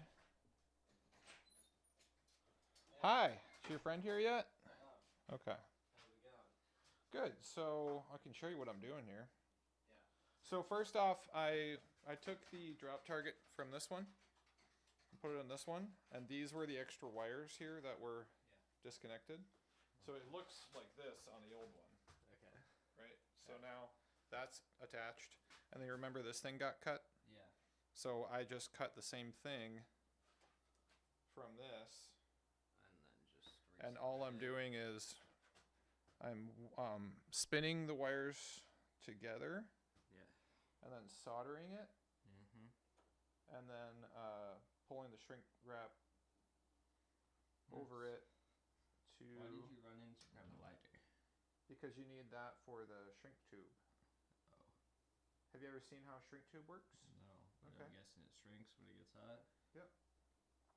So you want to obviously already have it on here Yeah. because once I attach these wires, if I don't have it on there, you're not going to be able to finish the job.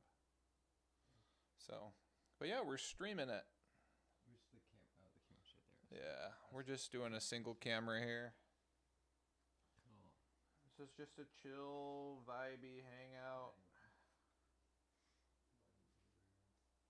So basically, I just kind of twist the wire.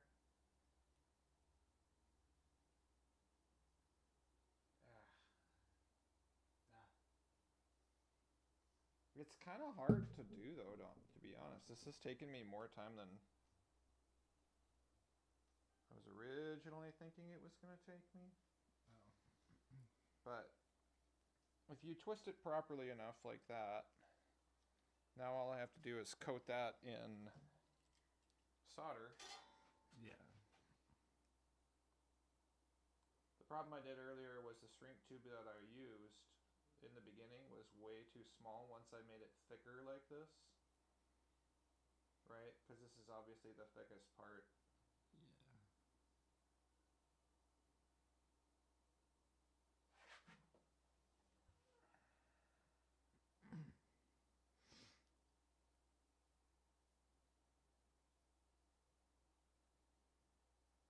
But we obviously want this to never get disconnected.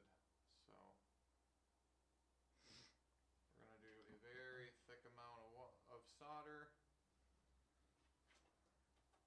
So that's basically as if it was just one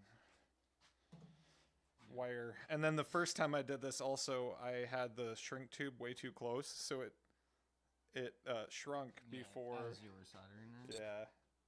So I had to cut one of these plastic things so I could run it down a little bit further. And redo it. Yeah. So now I want to make sure that that is nice and solid. I kind of want some solder on the back end. See how it's only on one side? Yeah. If you could hold it, yeah, like that, that would be perfect. You're also almost out of solder.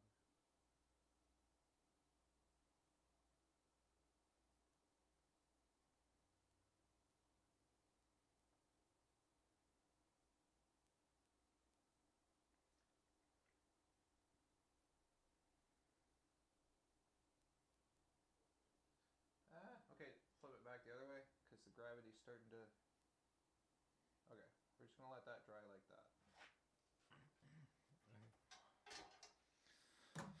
Yep, so 3 more wires, then we'll put it back in there and see if it fires up. Nice.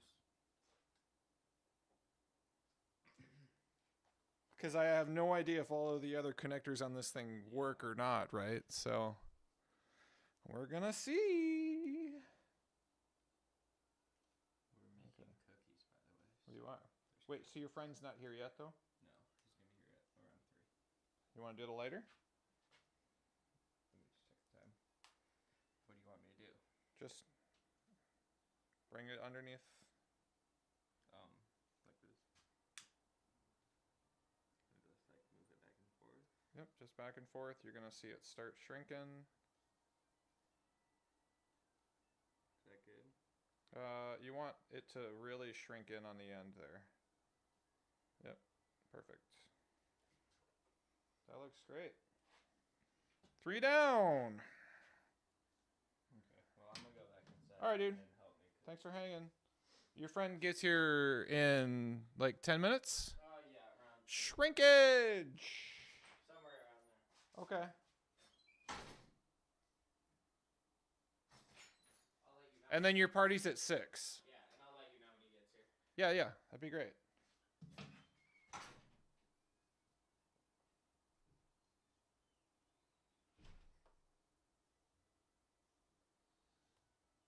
I'm definitely tired of having machines in here that are not working, so hopefully this solves this problem.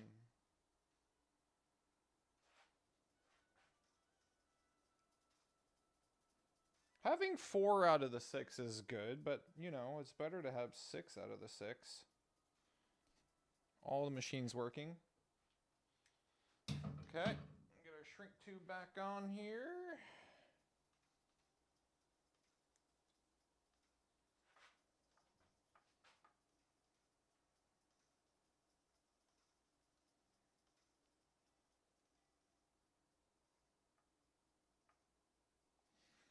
Okay.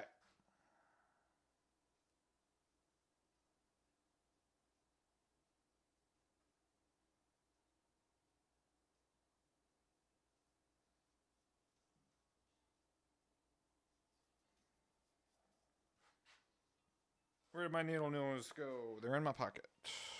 Okay.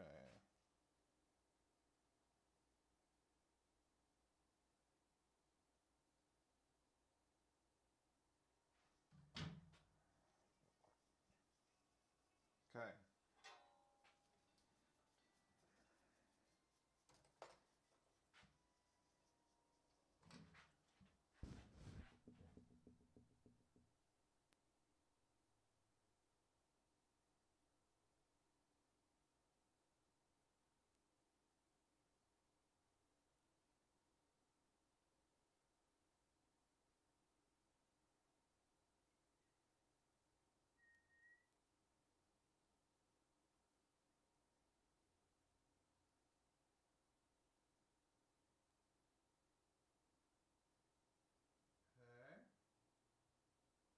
One side. Let's let that cool. Make sure. Ooh, that was kind of hot.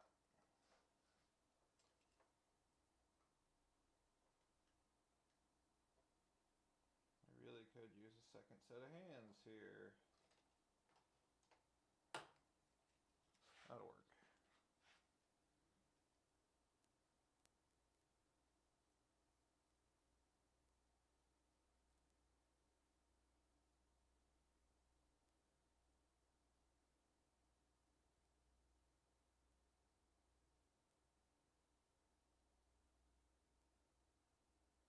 Okay.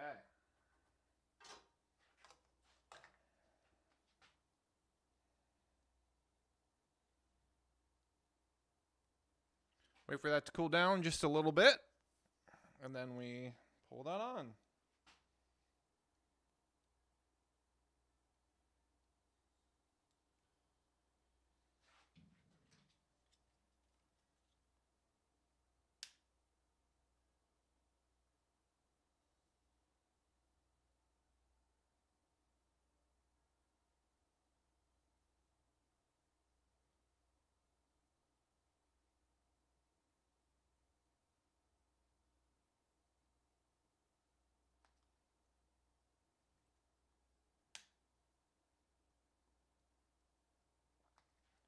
Two to go. Two to go.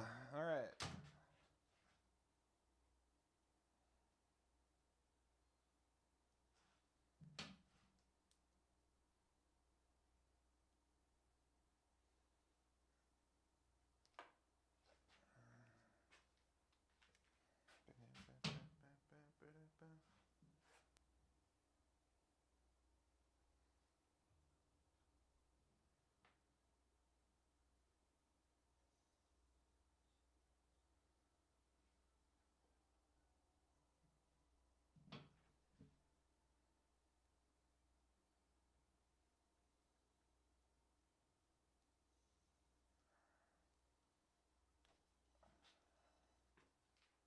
Now the only hope, or the hope with this though, is hopefully these wires are still good, right? Hopefully there's no breaks in these wires anywhere.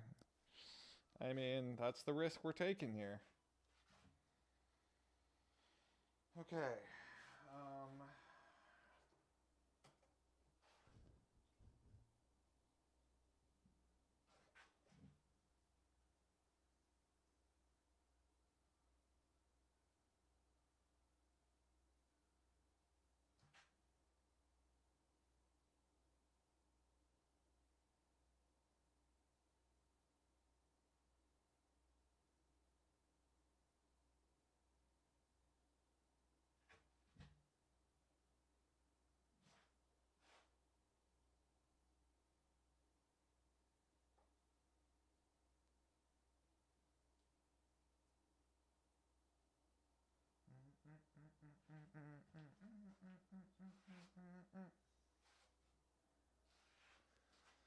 Well, how's everybody else doing?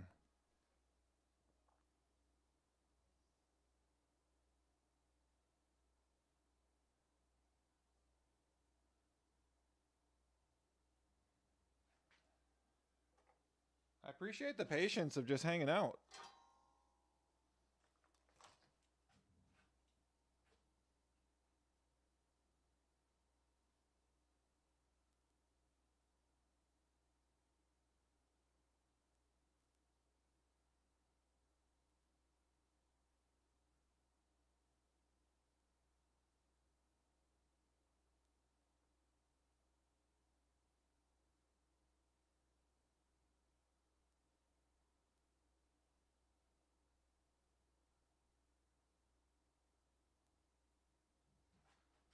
Okay.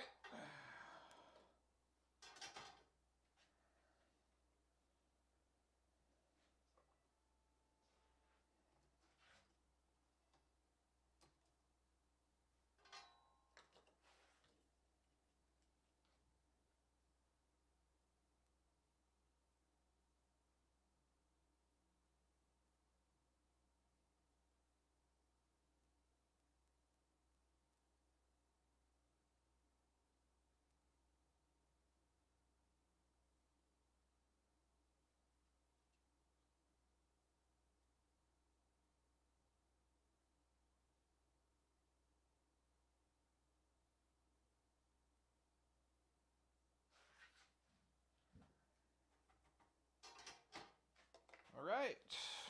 One more to go.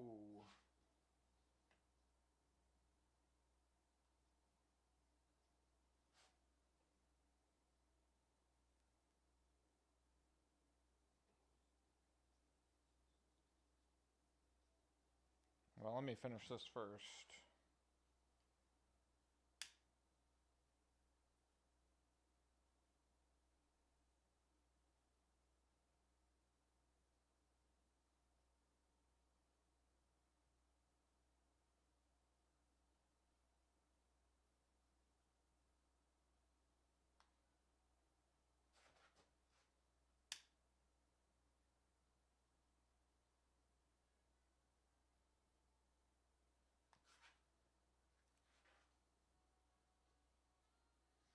All right.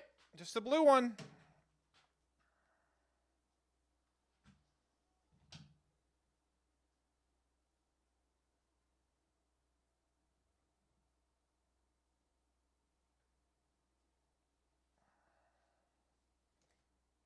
It's a lot easier when you know what you're doing. The first part of this was me just figuring out, how do I want to do this?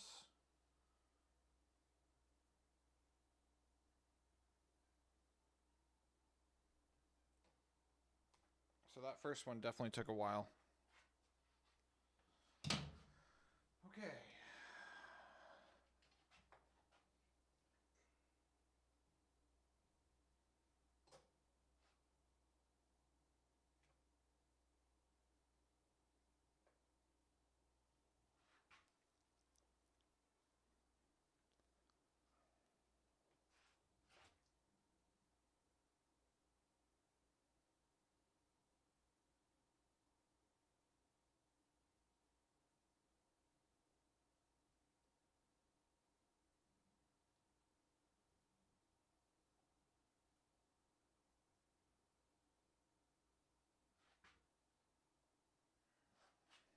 Looks good. Oh, nope, not yet. I gotta get the shrink wrap on it first. Of course, it was perfect. Ah, I had it wrapped perfect. Okay.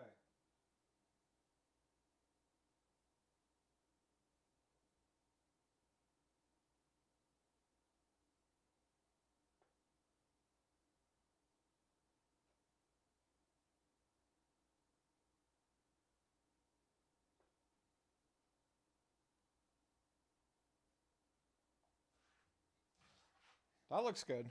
Okay.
Lovely.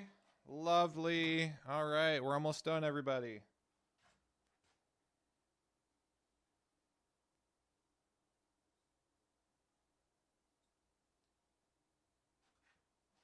Last shrink tube.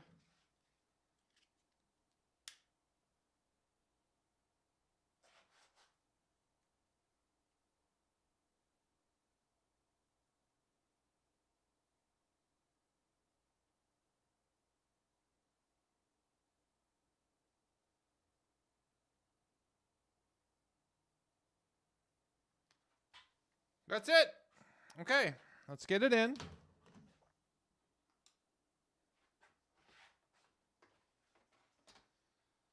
So, we now have the wire here fully connected to all the proper. We got blue going to blue, white going to white, red going to red, brown going to brown, orange going to orange, green going to green. So we now have, this is basically as clean as you can do this, unless if you run brand new wire. And I have no idea if the rest of this works or not. So we're literally going to find out right now on stream. Go tell all your friends, hey, hop on and see MN Retro Gamer possibly blow up his pinball machine. All right, let's do this.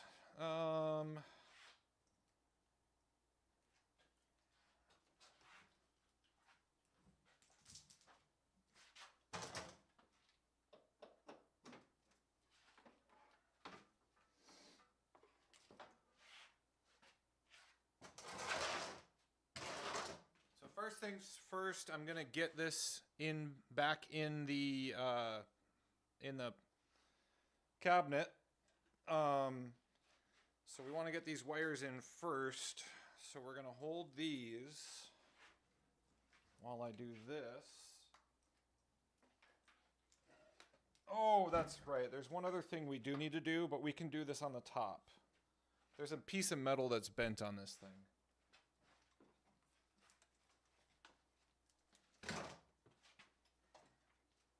Okay, wires going in.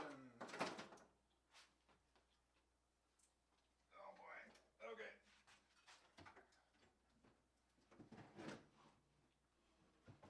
Oh man. I just realized this thing doesn't even have an apron. So I'm gonna have to steal the apron too. Which is fine. Not a problem. Okay.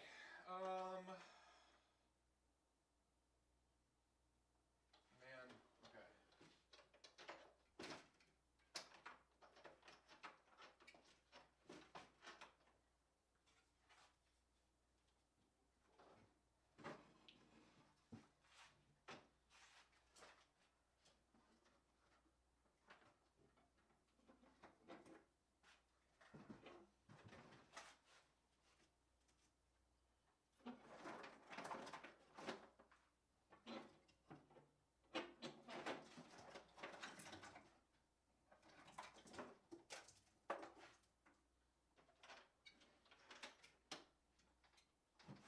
Whoa! We almost made a big mistake. Okay. Oh boy! We're okay, we're okay, we're okay. Jeez. Okay.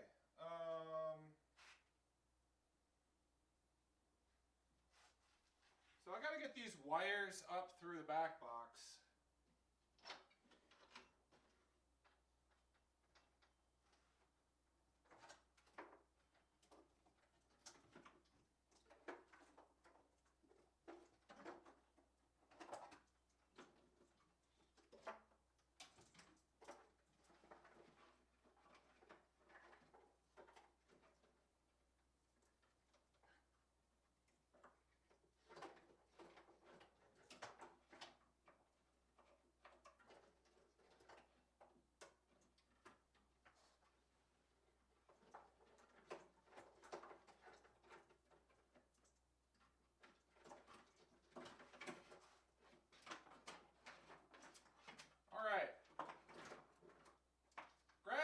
so fun. All right. We're just gonna put it right there, like that. And get this playfield back in. Ah, wow.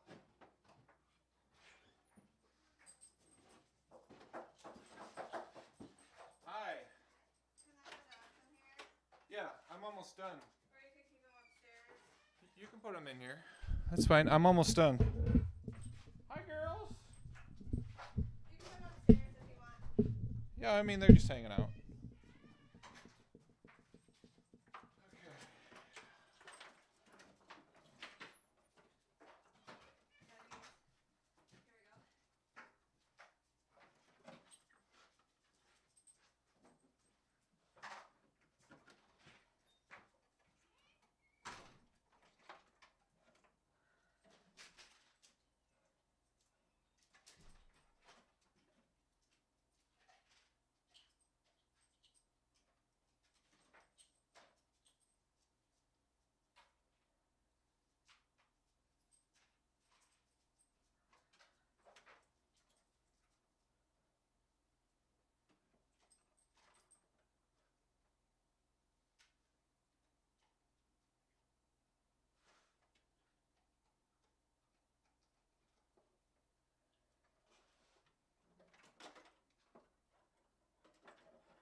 Here we go. Hey, girls. Father, he's here. Okay. I'm almost done here.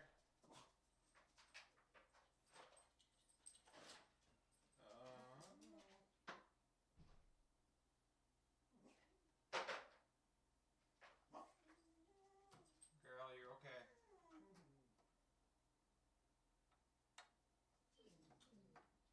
Scouty, you're okay. Scout.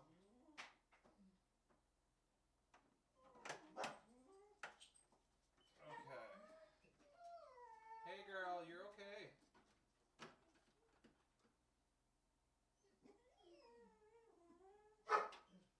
All right.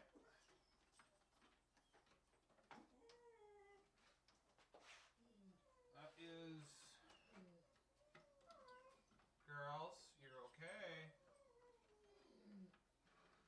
Make sure that's everything. Yeah, that's everything. Great. Hey, hey.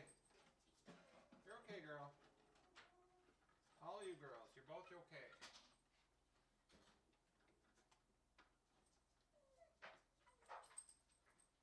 Okay.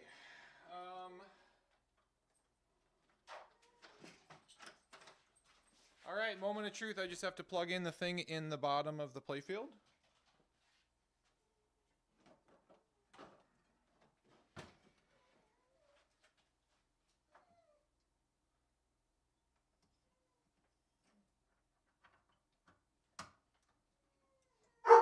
Hey, hey.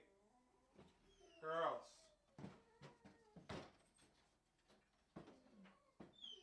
Hey, you're okay, girls. Whoa. Oh, God, there's not. Oh man. There's quite a few other things I just realized I have to swap on this thing.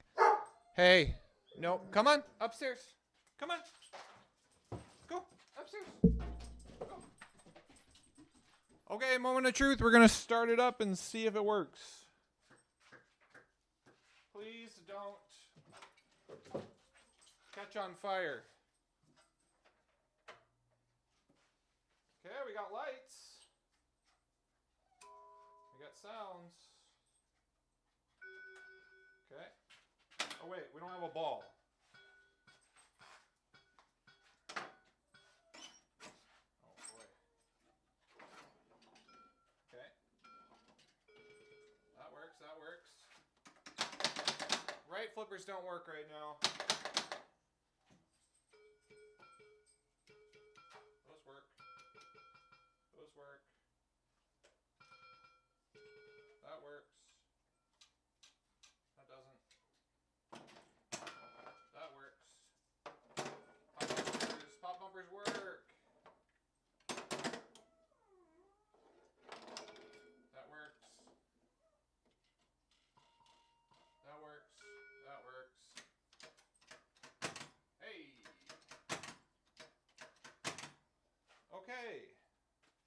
lot of good news. A lot of things work on this thing. We're gonna end the stream for now, but that's some great news. So actually, we have an ad, so I'm gonna wait until the ad ends. Okay.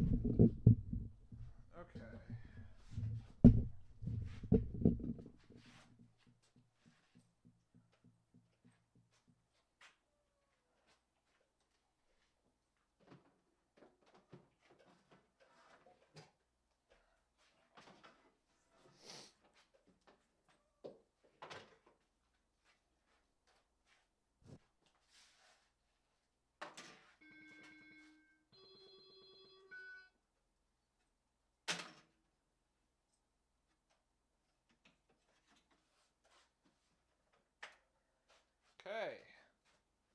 Ad's still going. All right.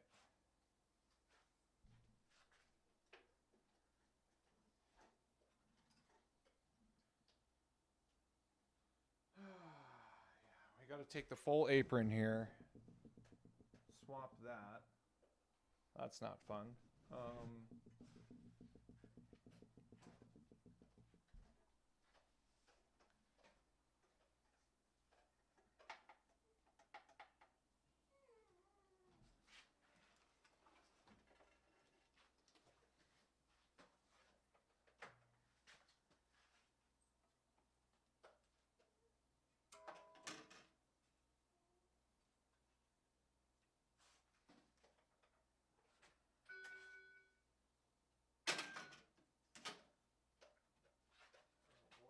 That whole thing's bent.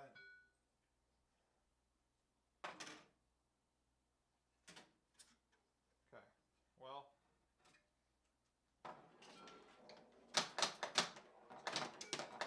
Hey, the X's work. Great. That one's out. Okay. And swap into O's. Nothing. Well.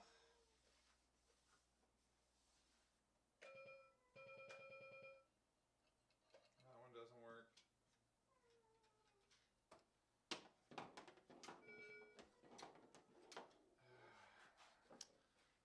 Okay. Well, we're back. Okay. So, we're going to end the stream. My kids have a friend over now. Some really great advances, I guess, in finishing this. But I did realize I don't know why I didn't think about this.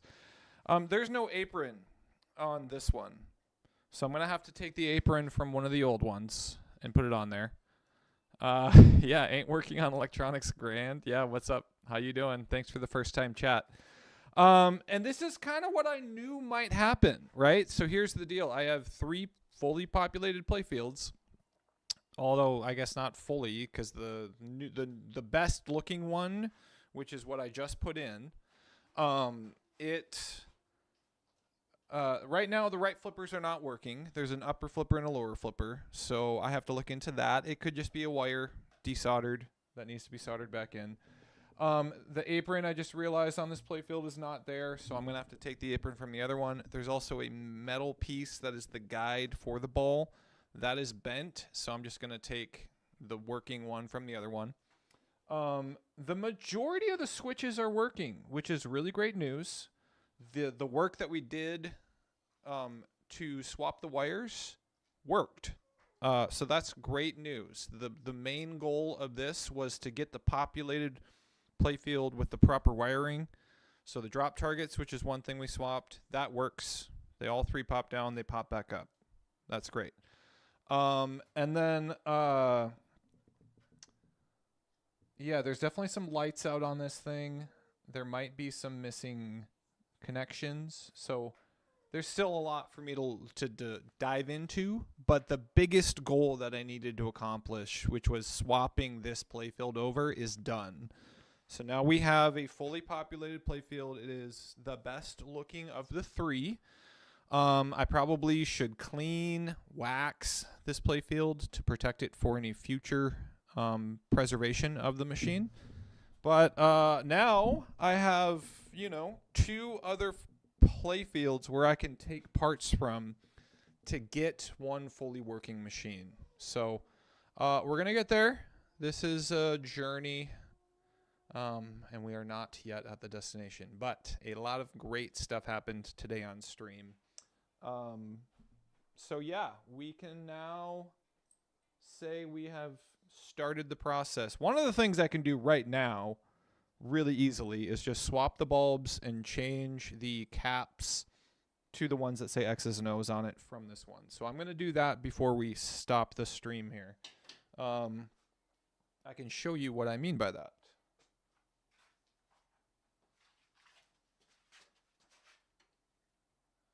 Oh, okay. This one still works. Just needed a jostle. Does this one work? Okay.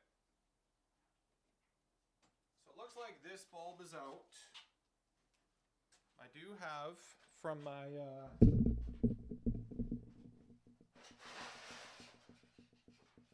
my fun little organization that I've done.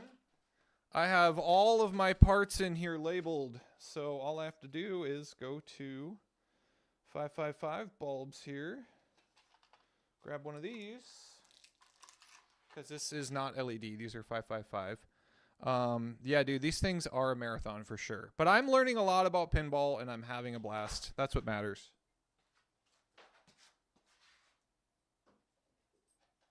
All right. Great. Now, what I was trying to say was, these caps, this is not the right style cap. Which actually, these have screws for them. The right style caps are on the old playfield.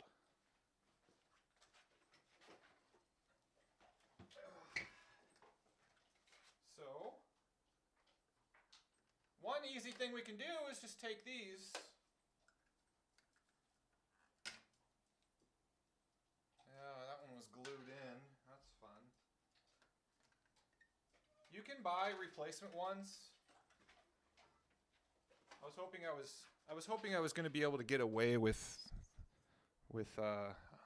not having to glue these in, but I might have to. But this is what the real ones look like. They have an X and an O on them.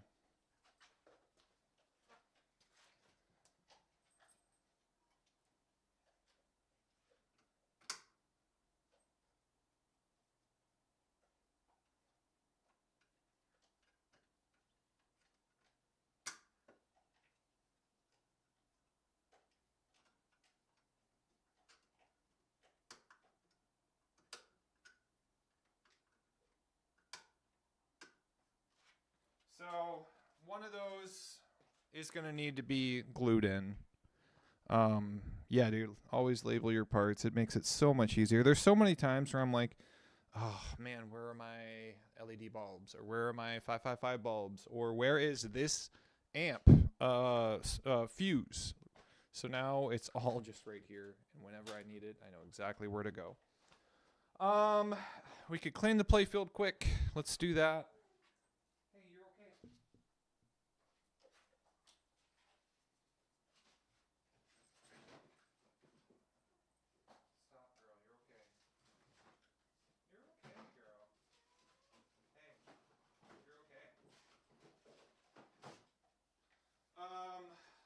All right, I don't have a lot, but I'm going to use Novus 1 here.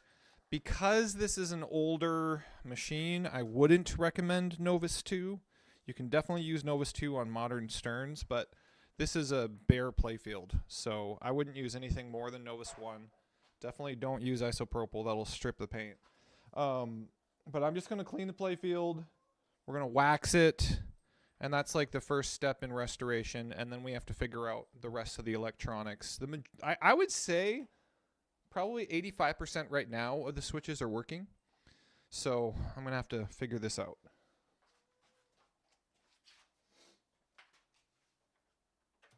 You're okay, girl. You're okay. I know it's hard.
surprisingly not that dirty of a playfield. It's pretty clean.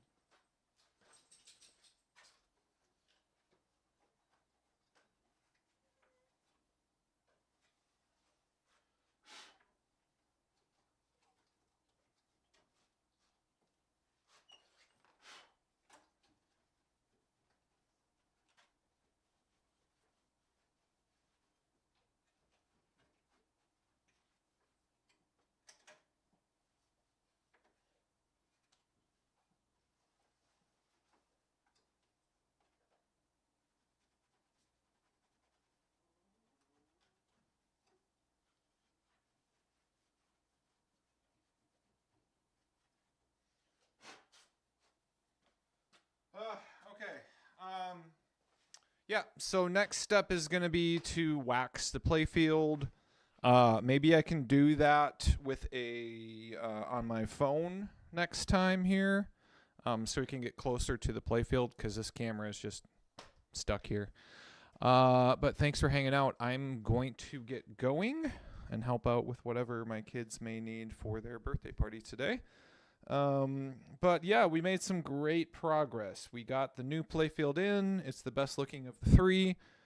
Now we just have to, between these three playfields, I have to swap the metal guide for the ball to get to the shooter lane. I have to put in an apron from one of these other two. I have to put all the plastics from this old one onto the new one because the new one doesn't have any of the plastics. That's pretty easy. But actually, before I put the plastics on, I'm probably going to make sure all the switches are working because it's a lot easier to get to all those switches with the plastics off. But yeah, definitely some huge progress because this was snipped. So we reattached the drop targets. That is working properly. And right now, the left flipper's working, but the right is not. So I got to figure out why that's not working. Hopefully, it's just a wire that's disconnected. Cool. Thanks for hanging out. Let me swing you over here.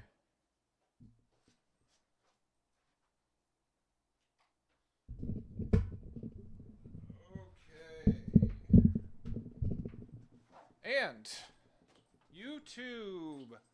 If you are on YouTube, I stream typically Monday through Friday, noon to 1. And yeah, we'll see you later.